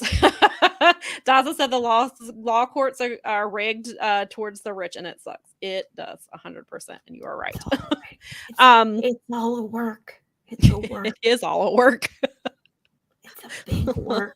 And how many times have we talked about how wrestling reflects real life? Oh, yeah. Oh, yeah. So yeah, we've talked about that a lot. But yeah, so before, like, I saw this reports and they're like, oh, CM Punk is at Raw. I was just like, I'm gonna wait and see what happens, because I was like, I mean, I get that like why it's a big deal, but it's also really not a big deal. I mean, it is and it isn't, especially for like the legal purposes, because they had a lot of legal issues between the two of them. So for that aspect, yes. And I was like, yeah, and I don't know why he's there. But then like the next day it came out that apparently he was in Florida because he was doing some MMA stuff. May have also been where he was meeting with Chris Jericho and FTR and Tony and whoever else was in that meeting. His meeting may have been why, because he was already going to be in the area for MMA. May have also had the meeting as well. Sounds like he got on a flight home. There were some other WWE people, and he's probably like, and he started talking to them. They're like, hey, we're going to be in Chicago. To me, it sounds like they're like, do you want to come? Like they had just invited him. Maybe he showed up on his own accord, but the way it sounds like it played out was that they're like, hey, you want to come? They were all in Florida. They were all flying to Chicago because the show was in Chicago. They were hanging out on the plane. And he's like, why are all these WWE people on my plane? And they were like, because there's a show in Chicago. And he's like, oh, okay, let me go. And so and from what the reports are, he was in full view the entire time. He never was in like a private room with anybody, especially. So he did see, from what the reports are, he did see Triple H. They were out in public. In a public area, everybody saw them. They never went to a private room together. So it's not like he was back there like angling for a job or something like that. From what it sounds like, he wanted to try to talk to him, and then I guess Triple H informed him that Vince was there, and he was like, I gotta find out if you can be here. And so in the meantime, apparently he met up with some people. Apparently he cleared the air with the Miz. Nikki was like, maybe he's in therapy and we don't know it. He's being told to make amends with people. I mean, maybe he is just doing. This has been something that a lot of people have talked about that I listen to, is that their hope is, and because either they know from their own personal experience or from family members or whatever else, is that part of therapy, part of CBT, part of addiction recovery, even you don't seem like you have an addiction, you might have an addictive personality, shopping. I mean, whatever. So the idea is that hopefully these are signs that he has maybe taken steps for his mental well-being. Right. And that he is actually following through on the amends or, the attempts. And that's why he wanted to meet with Triple H, because they clearly had a lot of issues. Maybe he was like, hey, can we go somewhere and talk? And then Vince, because people were like, security kicked him out. No, it came back that Vince was not comfortable having him there and asked him to leave. And they said, CM Punk said, okay. And he left. But he even went, from the way that it was reported, is he went straight to Triple H, essentially to basically say, is this cool? And Right. Triple H that I have to clear it with the big man. And Right. that's when he was able to make whatever talks he made with the few people he did. Right. And then he was like, bro, we can't have you here. Yeah. And actually there is a fair argument for this, and just the appearance of any sort of interference. Sure.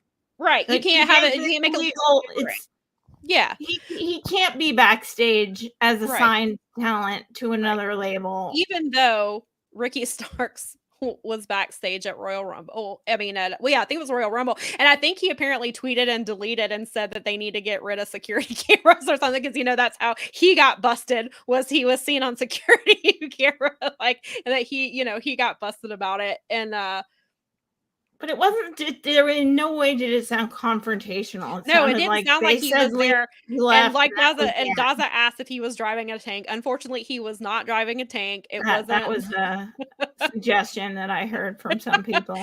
Brad said, I'd like to root for the best for Punk and hope he's sincere this time. History isn't on his side, but I have a small bit of hope. And like we talked about a couple episodes ago, nobody, just because he wants to, because apparently people are like, oh, he apologized. Oh, because I saw the tweet. He apologized to the Miz before he apologized to the Young Bucks. Well, first of all, we don't know if that's true. Second of all, we talked about it before. Just because he wants to apologize to somebody does not mean the other person has to accept that apology. They can say, I'm not ready for this. I don't know if I'll ever be ready for this. I don't want to talk to you. Like, just because he may want to make amends does not mean that they have to accept it. That's not how this works. Like, they're not obligated to do anything. Nobody is. Nobody's obligated to do that. And so maybe he did apologize to the Miz first, because maybe the Young Bucks don't want to deal with him. Maybe they're still really upset and don't want to talk to him. So, and they're being forced. Well, it sure sounds like that from all the reporting, is that they don't want to deal with him at all. They don't want to work with him. They don't want to be near him. And that's their prerogative. They don't have to. And I'm sure he can understand why they wouldn't want to. All he can say is, you know, I would like to talk to you. I'd like to clear the air. And if they're like, no, we don't want to, then CM Punk has to be like, all right, well, you know, that's just how, you know, I did my part. You didn't want to. That's okay. Fine. You know, I'm here probably because Warner Brothers wants me here.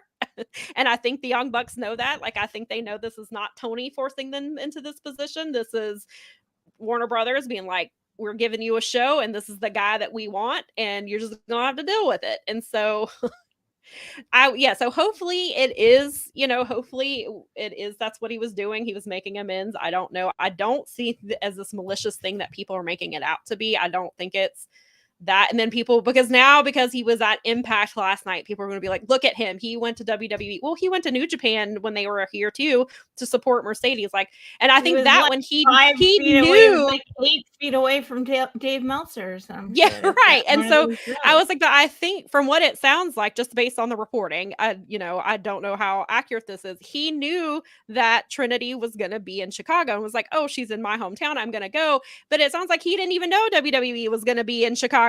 And then he saw WWE people on his flight, and we're like, why are all these WWE people on my flight? And they're like, oh, why would he be keeping up with WWE? Yeah, exactly. So it sounds like the Impact thing was pre-planned, because he was going to go hang out with Mercedes. He was going to go support Trinity, and he knew that. It just happened that they were 6 days apart. Like, I don't think it's anything. I'm going to be malicious than that.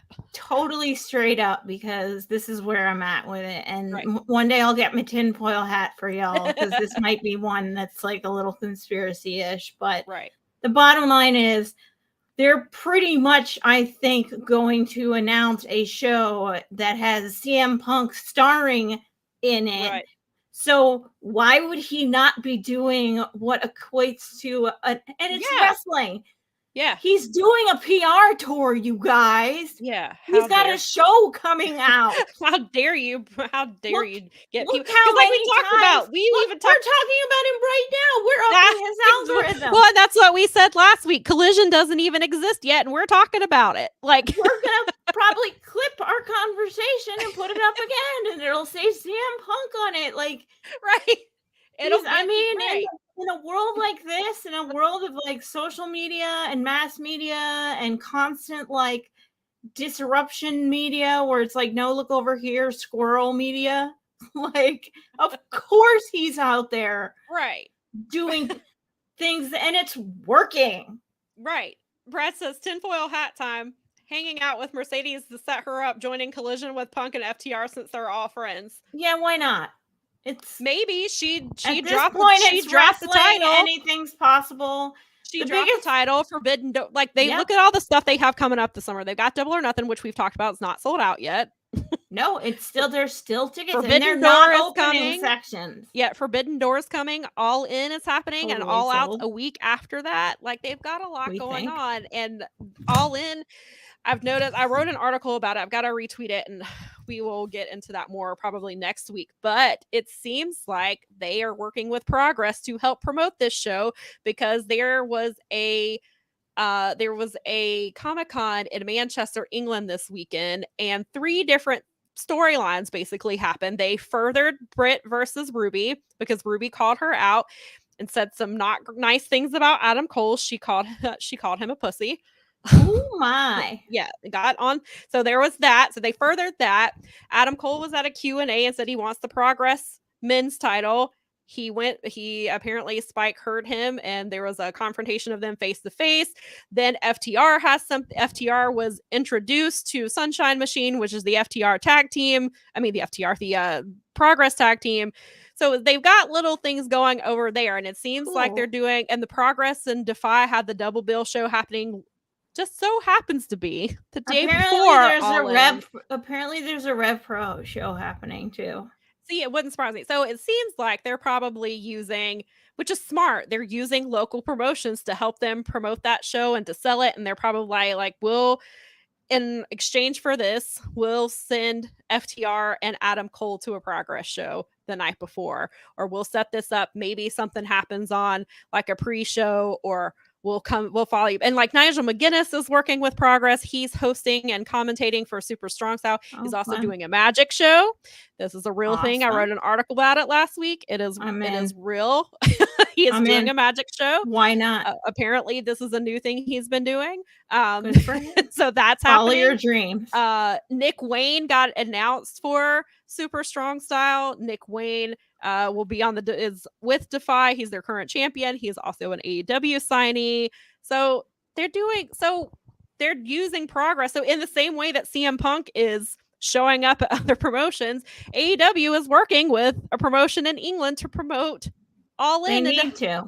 So it's a lot of promotion, a lot of PR. Well, it goes on sale on the 2nd. It goes on sale on the 5th. So Friday is when tickets go on sale. I'm sorry, isn't the pre-sale and then the pre-sale? Oh, you know what? I think you're right. Yep, I think the pre-sale. You know why I said the 2nd? That's because I got the pre-sale. Yeah, I was looking at the pre-sale, and there were like 500,000 people have sold out, or like not 500,000. It was like 50,000. Yeah, because I think it's 90,000. Yeah, it was over something like over 50,000 people. Yeah, and so it's like half of that have signed up for the pre-sale codes, and then I think you're right that May 2nd is the pre-sale tickets, and then it goes on sale to the general public next Friday. Yeah. So that's going to be, and then so they're hyping it up this week with the Progress stuff, and it seems like that's some summer stuff. So yeah, maybe we do see, to get back to Brad's point, is maybe Mercedes, because she doesn't have the.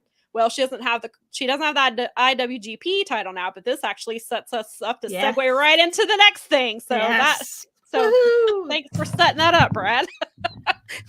He's teeing us up and he doesn't even know it. Love it. We got the big news. Like, was this Thursday night? So many things have happened this week. I think it was Thursday night. Was it Thursday night? Friday? Friday, some point. Yes. Anyway, the point is that New Japan Strong is getting a women's title, which is super exciting. And they're going to have a one-night only tournament at Resurgence. And they've announced the 4 participants, and I apparently did not pull up. I know who 2 of the participants are, and apparently I meant to get the pictures. I will put it up. One day we'll be professional and have more. We'll use pictures more like we're supposed to. I have the Best of Super Juniors picture, but not the tournament picture. Go figure. That's important too to have. And so we've got. This is not. I thought this was going to bring here we go. Okay, so that tournament has round 1 will be Stephanie. I hope I'm pronouncing her last name right. Vacour, maybe? Apologize if I say that wrong. She is wrestling Mercedes Moné. And then the second round match is well, not second round, the second match that's happening is Mercedes. Good Lord, I can't read. Pull the thing, not Mercedes. Mercedes is in this. Willow Nightingale. I'm literally looking right at it. And Momo, is it Kogo? Is that how you pronounce her last name? But she, yeah. And so that match is happening. So we're essentially getting 3 women's matches on this show because it's a tournament. So we'll have round 1, round 2, and then the final match. Zaza says that Kogo being Stardom's representative in this match disappoints me. She's coming a long way, but she's near the bottom of the Stardom talent right now. Maybe they're trying to push. I mean, maybe they're trying to boost up the because Strong what has been. I mean, traditionally it has been for the younger talent to work their matches and do things like that. So maybe they're doing that to have her on there with the other big stars so that she can get. Right. And then you have Strong, a lot of times what you had a lot of like the young lions or the younger guys that were just like getting their gimmicks going. But then you'd have like Jay White come in and you'd have Ishii come in and you're only going to get better wrestling people like that. Yeah. And that's where there was a lot of like and that's where a lot of Finley's done some stuff there. Obviously that's where we've seen Bad Dude Tito, and he was doing stuff with Jonah there. And yeah, so it is kind of a mixture of like the newer talent, the younger talent. And so somebody said this tournament seems random as hell. It kind of does. But I mean, obviously, I think, Mercedes makes sense. Willow makes sense. And then from what I understand, Stephanie has been in CMLL and she's like a 10-year veteran. Okay. So I thought that was a really cool thing. And it seems like Rocky's kind of trying to tie some of that in as well. And I do like that they're using various promotions for this championship. I think that's a cool thing. And they don't have a women's division. So they've got to pull women from somewhere. And these are people. Willow obviously wrestles in the U.S. a lot. As far as I know, I could be wrong. I don't believe that Stephanie wrestles a lot in the U.S. So maybe this is something that they want to give her that exposure. Her. Right. And so I hope that this tournament will shine a light on on the 2 women who are lesser known. It is kind of unfortunate because it does seem like the obvious thing will be Mercedes versus Willow in the finals. It does seem like we kind of already know where this is going. And so that is a little frustrating. But on the other hand, they are giving us 3 women's matches in one night. It does seem like New Japan is strong about women's. Not strong is they are serious about women's wrestling. The one thing that does kind of suck about it is because they made it seem like the IWGP Women's Championship was going to be defended in the States more, and now it seems like it's going to stay in Japan and stay with Stardom, which kind of sucks because in the beginning it seemed like that title was going to travel everywhere, and now it seems like that's not the case. So they've created this other title, which is a little frustrating, but I'm still happy to have another women's apparently title. These and this is like Rocky maybe is helpful in this vein, maybe not though, but from everything I've read from these people, a lot of these they've never booked women before. Right. Just never at all. At least in the States here, we have women's division. So we have people who have experience. We've obviously even, John LaRocca has booked women, things like that. So we know, but these are a group of people who have not traditionally booked women's wrestling. Right. So they're kind of obviously stumbling their way through it. Right. And I guess we'll have to see how they do. Yeah. And maybe that match will help us push through that. Right. You're right. And Brad made the same point that he wonders what they're doing with the IWGP Women's Championship because that was supposed to be the title to come to the US. Right. Yeah.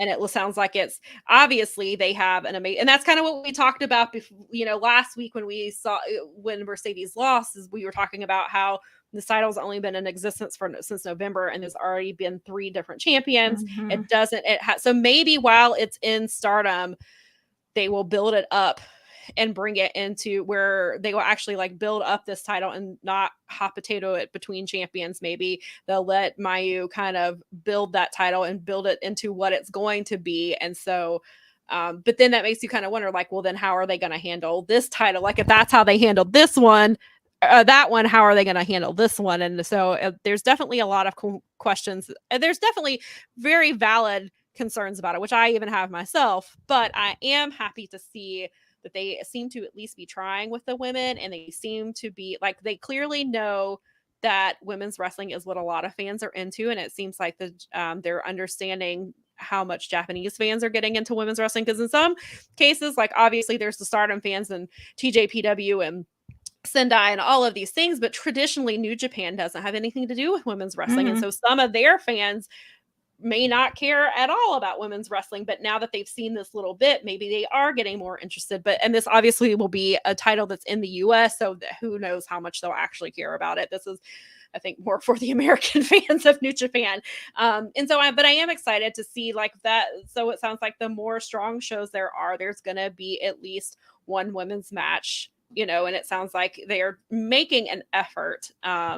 It'll just be interesting to see how that plays out. Maybe they'll win by a North American for the Canadian excursion at Forbidden Door. See, and that's what I was wondering, because I was like, well, clearly it sounds like this. So this is probably how they get Mercedes onto the card, because most likely she's going to be the winner. I love Mercedes. I would like to see Willow as champion anywhere.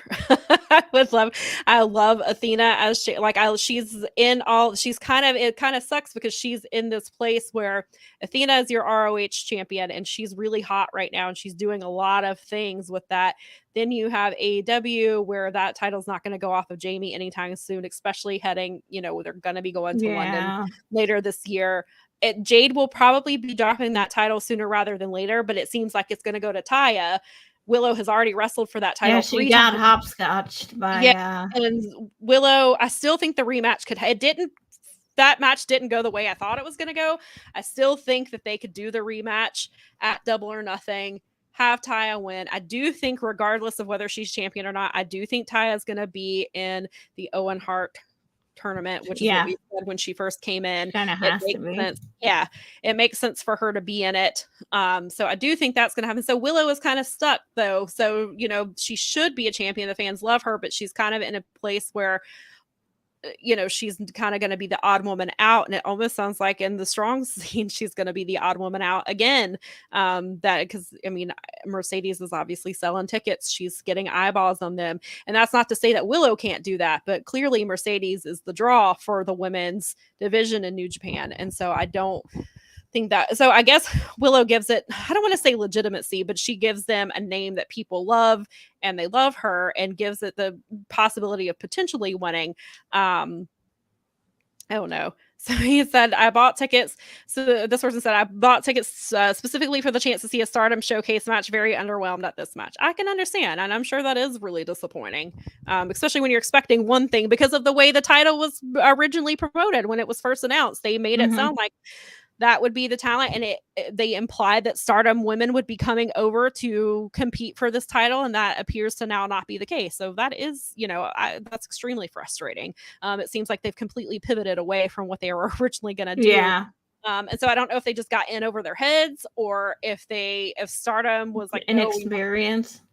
Right. Yeah, it is. And they are just kind of learning as they go. But it kind of sucks because fans were expecting one thing, and now looks like it's going to be completely different, and we don't know what to expect. Like, none of us had any clue that this strong title was even coming. There was no because Stardom, again, we've talked about it like we did last week, that's not Stardom, Strong is completely different than what it was. Abari basically said Strong will change as you know it. It's not going to be how we've seen it presented before, and now it's just going to be these live shows in different places, and then they're going to film Strong matches basically, or they're going to air as Strong matches rather, and it's not going to be its own entity. So I really thought that once Aussie Open won the Strong tag team titles, that they were just going to merge the titles, but now you've got this the Strong Women's Championship, so then they've technically got 3 titles now. So maybe that's not what they're doing with the tag team titles, because you've got Kenta has the Strong Open, he has the Strong the main belt, and so now you've got Aussie Open has the tag team belts, and so now we have a women's title. So it'll be interesting to see how they do this. But I mean, New Japan already has a ton of belts anyway, so I guess I shouldn't be surprised that they've now added a second women's match within 6 months, because this first match, the first defense of the IWGP women's title was just back in November, and now we've already got a second title. So that's a really interesting thing to see how they're going to handle it. But I guess I'm more, I mean, I am a little apprehensive, but I guess I'm more excited because it feels like they are making a strong attempt to do something with women's wrestling via New Japan in the US. Mm-hmm. But hopefully more Japanese wrestlers get involved. But it sounds like maybe it's going to be American wrestlers. And I think I started to say this and then got off on a on a completely different courses. So now what do? They bring that strong title, the not strong, but the IWGP title. Do they have Mayu Iwatani come over for Forbidden Door? Like, I think maybe a smart person would have her on that card. People want to see her. People want to see that title. And we kind of thought they were going to do a rematch there with Mercedes and Mayu at Forbidden Door 2. And then now it seems like Mercedes isn't going to be anywhere near that title for a while, and that she's going to probably have this title. So, I mean, I would love to see. So I doubt it's going to happen. We could potentially get 4 women's matches, but the TBS title will probably not be defended at Forbidden Door. And I don't know. And so now did they push the AEW Women's Championship off of the card to put the IWGP or put this new strong title on the Forbidden Door card instead and completely just leave the AEW women off of it? I mean, I guess it could be an AEW woman. Like, obviously this is where they do Mercedes versus Shida. Maybe it's for the strong title. Maybe that's how they get to that. But then, so it just seems, because last year I think it was just the one women's match, right? On last year's Forbidden Door. There was just one. It was Tony Storm and Thunder Rosa. Right. So then I assume there will be just the one on this one. And then if that's the case, it sounds like it'll be the strong title and not even the IWGP women's title, which is interesting. And I don't know if that is the correct choice, but it'll be interesting to see how they handle that. And so then what happens if this title is just going to be on strong, will they get defended? But see, we've seen this. So does the strong title only get defended on the strong shows then, I guess? So, like, we don't know anything. Like, is this a title that can so if Willow wins this title, can Willow defend it in AEW? Can she defend it in ROH? Like, how is that going to work? So that would be, I'm so confused. And I didn't even think about until now when we just started talking about it. So clearly we're thinking I'm just thinking out loud here. See, this is hard. So maybe they're struggling. Yeah, maybe so. So it'll be, and so I mean, regardless, it feels like this title is going to go on Mercedes. Mercedes has talked about like wanting to go to the UK and ask who. So maybe she takes the title and defends it in the UK because they have a relationship with Rev Pro. So maybe she goes and defends it over in Rev Pro. There you go. I guess, I don't know. This title just came out of nowhere, and so there's way more questions than answers. But I guess regardless, I'm excited for 3 women's matches at Resurgence. And then hopefully this title, I want to be, I am excited about the title, but now I'm like, well, if you struggled this much with the IWGP title, like who's not to say that you're going to have the exact same struggles with this one. But I guess we shall see. We'll have to see. Yes. And then since we're talking about New Japan, BOSJ participants were announced, and that sounds like you have. I tossed this up here real quick. We are confused. Yay! Look at that beautiful graphic. Sometimes we have graphics. That we have them sometimes. Let me get rid of the banner over the top there. But these are going to be the participants for the Best of Super Juniors here, and that's a solid group of wrestlers. It certainly is. I'm glad that Speedball is going to be on here. Me too. I cannot wait to see. And I'm really happy that Kevin Knight is on here. I really like him a lot. Yep. I am just getting used to him because I'm just seeing him in matches. Clark Connors. Yo. Yes. Thank you. And also, I think that we are going to have a friend on here who has... For some time, he has wanted to do an art project where he drew the Best of Super Juniors participants, and we'll have him on to explain a little more at some point. But I think during the tournament, I'm excited about that because she showed me. I've showed you some of the early things. There have been paint pens have been bought. There's some really fun stuff. So We'll probably And have now him he on. has the whole field, so now he knows kind of what he's Exactly. working with, which is really Exactly. cool. I can't love to have him on if he So we'll wants be to. short segments probably, but he'll come on probably for the one just to explain the art project and why he felt like doing it, because I think it'll be interesting because he's the artist for Canvas Theory over there, those guys we love. So and he does all kinds of fun stuff, and really we'll enjoy that. And then also it'll be kind of funny every week to get sort of some of the participants a little kind of like, look what I drew. It reminds me, and Brad, I'll give it to you in a minute, but that reminds me of Haramu, because Haramu will draw his opponents. I want to say competitors, his opponents, and he'll do these really cool drawings. So when you told me about it, that's immediately what I thought of, was how Haramu draws, and he'll have it out for each match. And so that's really cool. I can't wait to see. And just a little bit of work she showed me that he's done is really cool, and I think you guys are really going to dig it. So I can't wait to have. And it'll just go with the tournament. It'll be something fun and nice to go along with. I'm really excited having crowds back, having a real tour, a great list of people in there. You get the classics, you get the new guys that are gonna like really show. It's a nice G1 preview. Get you warmed up for watching G1 nonstop. When does the tournament start? That one? Oh! You asked me. It's May 21st. Oh, it's soon. Very because soon. Dontaku happens on the 3rd of May. Okay. I think it's the 17th or the 21st. Right, and then I know those two dates have significance in New Japan, and I can't remember which is which. We'll look. So Brad says he loves this field, so much great talent and speedball. Yes, that's pretty much how I feel I was like, oh, hey, Teton. I haven't seen him since forever. I'm really excited that Teton's in it. I was hoping he would be, because I was like, I forgot all about him. Sadly, Dragon Lee obviously cannot be in it because he's in WWE now. So I'm very glad to see Teton in it. Teton always kills it. He always shows out. I love watching Teton. I remember the first time I saw him, like, who the hell is this guy? And then I felt that way about a lot of people, though, like Lance Archer and oh my God, Lance Archer May 12th. Killed it in the J. Oh, I got it backwards. I reversed it. It's even worse. So BOSJ is May the 12th. So we've got that's like 2 weeks away. On the 3rd, and then the tournament right. Yeah, and then I haven't been watching the Road to Dontaku shows, but I did see that there was a change in the IWGP Junior Heavyweights Tag Team division, and that Kushida and Kevin Knight now have those titles, which is very cool. But yes, the Kevin Knight shows that I watched most of that one and didn't get to the main event, which like apparently was obviously the best part, which was that one Road to Dontaku show, I think on the 20. It was this week. I'll remember. But anyway, and then there was the Nokuni show that was like the Hinare booked. Oh, okay.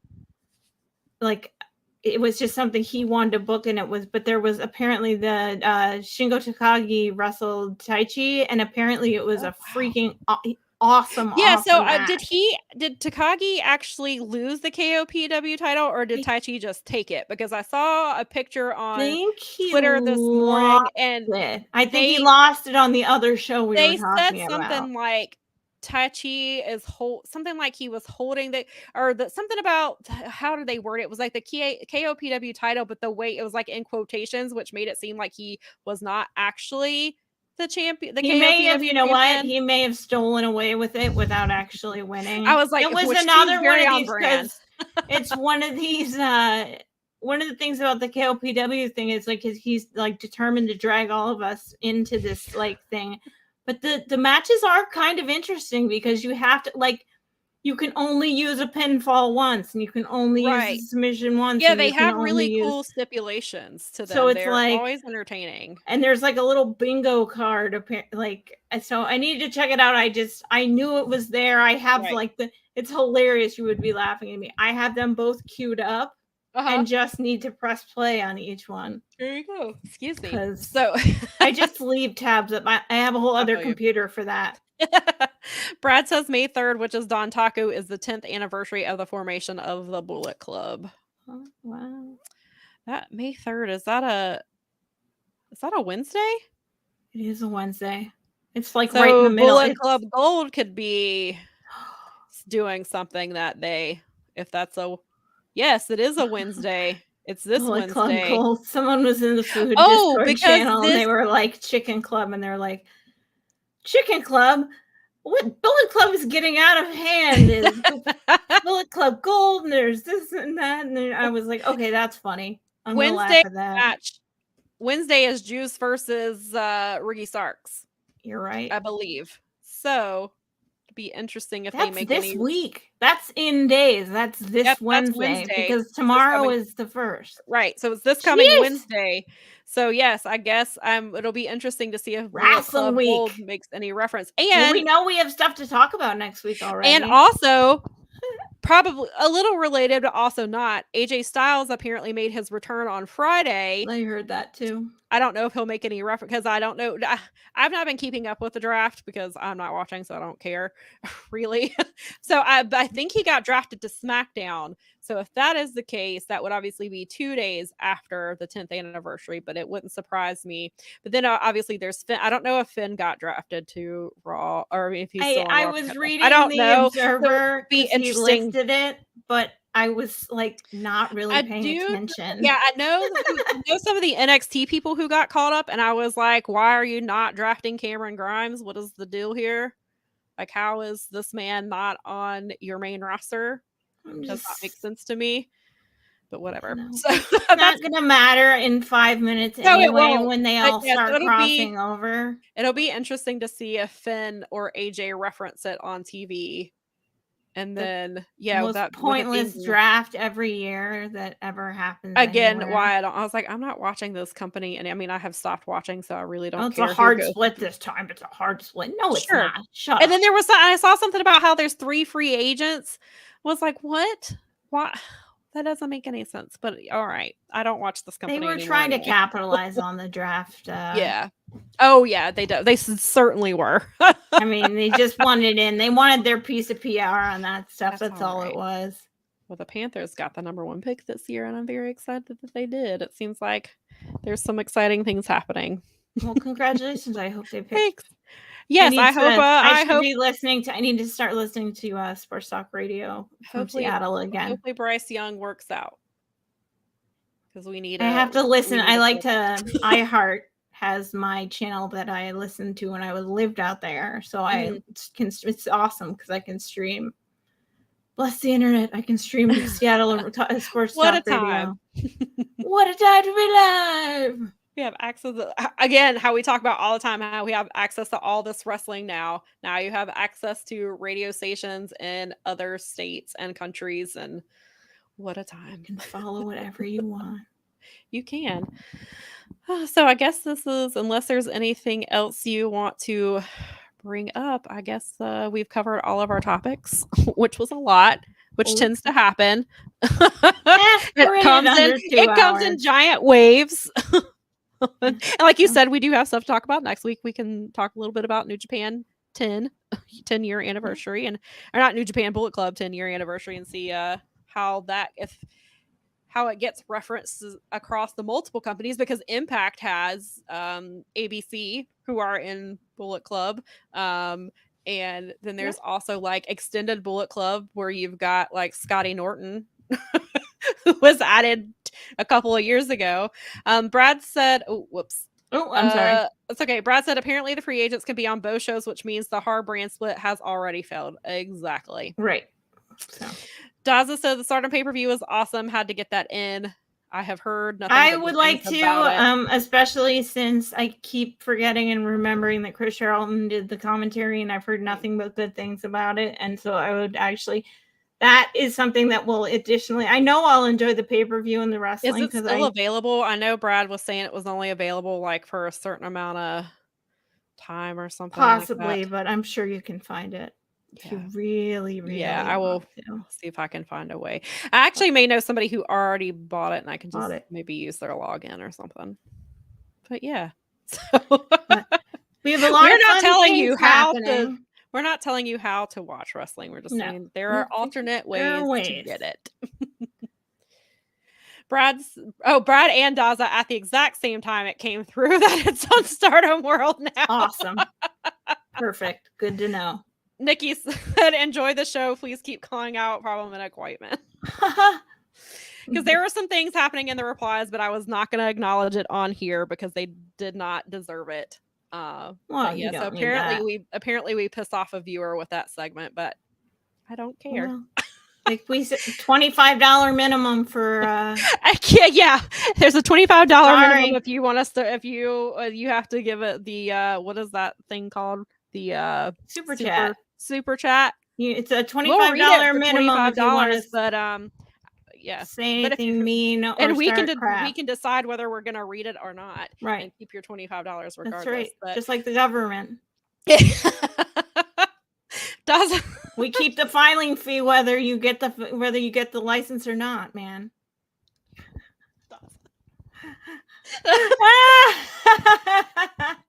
Daza said, oh my god, you killed Kenny, lol. So for you audio listeners, apparently someone in the chat did not like what we were saying about the lawsuit and basically thinks we're too woke and left and apparently I guess unsubscribed. I don't know, but I was not going to read his comments. I wasn't going to read his comments on here because we're keeping this, we're trying to keep this positive and light. And if you don't agree, you don't have to stay. That's, the freedom of that. You don't have to be here, but we're going to call out problematic things as we have the entire 63 episodes we've been around. So you know what? No one to this current moment, the people I see using the phrase woke are using it completely incorrectly. Yeah, I believe Brad pointed that out. I think Brad pointed that out like an episode or two ago that people who use that usually don't know why they're using it. It's like use it incorrectly. So yeah. But I don't want to end on that note. So no, we're going to end on a positive note. Yeah, so Daza said matches will end up at YouTube on some point. Brad said he watched the Stardom show yesterday, who had never watched Stardom, and he loved it. Brad points out that we are almost at episode 69. Nice. Thank you. Yeah. I said that to Bob this morning, and I was like, we're going to have to... Is Sam going to be mad at me for making jokes? Absolutely not, because I do it all... I do. Good. Okay, good. I just wanted to make sure. I was when I was putting the branding stuff up on there, I was like, oh, we're 6 episodes away from 69. 6 episodes away from nice. Get the eyeballs out. Oh, we'll have to see if we can what kind of a picture we can come out for the slate. It's just a big eyeballs. Powerbombshells. Don't explain it. Don't explain it to Garrett. Just send it to him. Be like, this is our slate. Don't ask questions. You probably go with it. You'd be like, awesome. Daza, are you being serious? I'm just genuinely asking. I don't want to. I'm not trying to be a jerk. I'm just asking. Uh-oh. And if it is, we will answer you. Off air, or I was gonna say to Google it. I was gonna say to Google it. Don't Google it. Don't Google it because it's not safe for work. I will tell you that. Nikki said we pass license plates and we're like, 69. We are. Especially because Nikki and I would go, like when we would drive to Atlanta and stuff, you're looking at cars all the time, so you start looking at license plates. Yeah. He said Brad says to put our heads on Bill and Ted's bodies. I actually that's what I said to Bob. I was joking. I was like, listen, maybe there are some people who in 2023 don't get the reference. I was just making sure. I told Bob I was gonna clip Bill, and I thought maybe that I might think about clipping the that for the broadcast because it'd be funny. 69, dude. Oh man, we'll just refer to it as the nice episode. Exact. That's just gonna be the title. Powerbombshells 69. Nice. Sorry, nice. That's not in your keywords for people to search. Oh man, we're gonna get a lot of weird spam that week. Anyway, that's true. Again, we'll just have to open up this. I don't know. I was gonna say we'll have to open up the super cash. I thought about the fact that that probably because we might get some very inappropriate Yeah, things that right. will get us demonetized. It's like we could be hawking supplements, and then it was like probably not from a show called Powerbombshells, because you never know what people are gonna think. Who do we get a Blue Chew sponsor from? Yeah, right. How do we get that? We gotta. We'll just tell. We'll give Sean Ross a Blue Chew and a Manscaping. Apparently, yeah, Manscaping is all the rage. It's all the rage. Daza said I may be English, but come on now. Listen, I assumed you were joking, but I just want to be like, well, I don't want to make assumptions. I think it's hilarious, but again, you never know. You never know. And I was just going to be like, well, we'll explain it to you offline. We'll explain it when you're older. Yes. When Cover you your ears. Grow up, we'll explain it to you. I when think people love each other very much. Okay, yes, that's probably. I think this is probably a good way to end this episode. That's the perfect way to end it. And you guys, we got a lot of fun stuff coming up, so please pay attention and just hang out on the, check out the free feed for Facebook for Fight Game Media on Spotify or Apple or whatever you like, and we've got some cool, fun things coming up in the coming weeks, involving everything. And I don't want to that's my tease. That's what you get. Just pay attention. Ooh, listen to us teasing after talking about episode 69. There you go. 69. There's teases everywhere. Nikki said the 69 me, Dawn. I'm glad she remembered that. God, we have to find that clip and play it. we have to find that. We got to get an audio clip of that. Grace says earmuffs. And it's funny because Nikki and I randomly will talk about that. We've got to find a clip and use it for that episode. Just randomly press it throughout the episode. We could make that our slate picture. Callus. That's it. We worked it out. That's what I call being proactive. Brad says there has to be a special hat for you to wear that day. Somebody's going to have to go to Spencer's Gifts.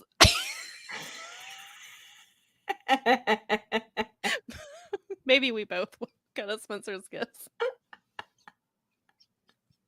Oh my God. All right. Well, good. I'm so glad that you're going to enjoy it as much as me. That's the best part. Daza said episode 69 should be the erotica episode theme. We should talk about we can talk about the luchadors. We could have Bussy and the pheromones. There you go. Oh my God. Listen, we can talk about, because we talk about, Effie says wrestling is gay. Speedball, he agreed that wrestling is gay. See? We'll just find these random, oh God.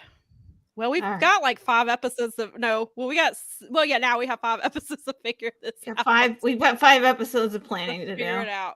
Daza said, wasn't there a penis tag team in TNA on its first week? Probably. Wouldn't surprise me, considering that sounds like something TNA would do. That was their MO back in the day. So. Yeah. But we'll do it tastefully and not disrespectfully. Yes. And not Don't cancel us. Yeah, right. Apparently that is true. Can cancel. Brad says that there was a tag team called the Dicks. Oh, I think I remember. I think I do remember that or hearing about it at some point. We have a great group here. Thank you, guys. And now we got that one guy out of here who's no fun. So, they can't all be winners. No. Okay, I think we're really gonna leave for real this time. All right, we're getting out of here, you guys. Send us your ideas for episode 69. Oh man, our Discord channel is gonna be funny this week. Oh God, now I gotta join Discord. You might have to join now. This is what's gonna get me to join Discord. Is 69, dude. And Brad, also when you listen to the replay, you will hear the part where we discuss what the Powerbombshells regulars want to call themselves, and then we might do a Twitter poll about it. So, because it's super scientific. I think he was in on the original discussion about it. So yes, so awesome. Yep, cool that'll beans. be on there. But all right, we're gonna leave for real this time. we're getting out of here. You guys have a great week and too. enjoy Duntaku and all the other and Dynamite and all the other things that you might partake of this week. Yes.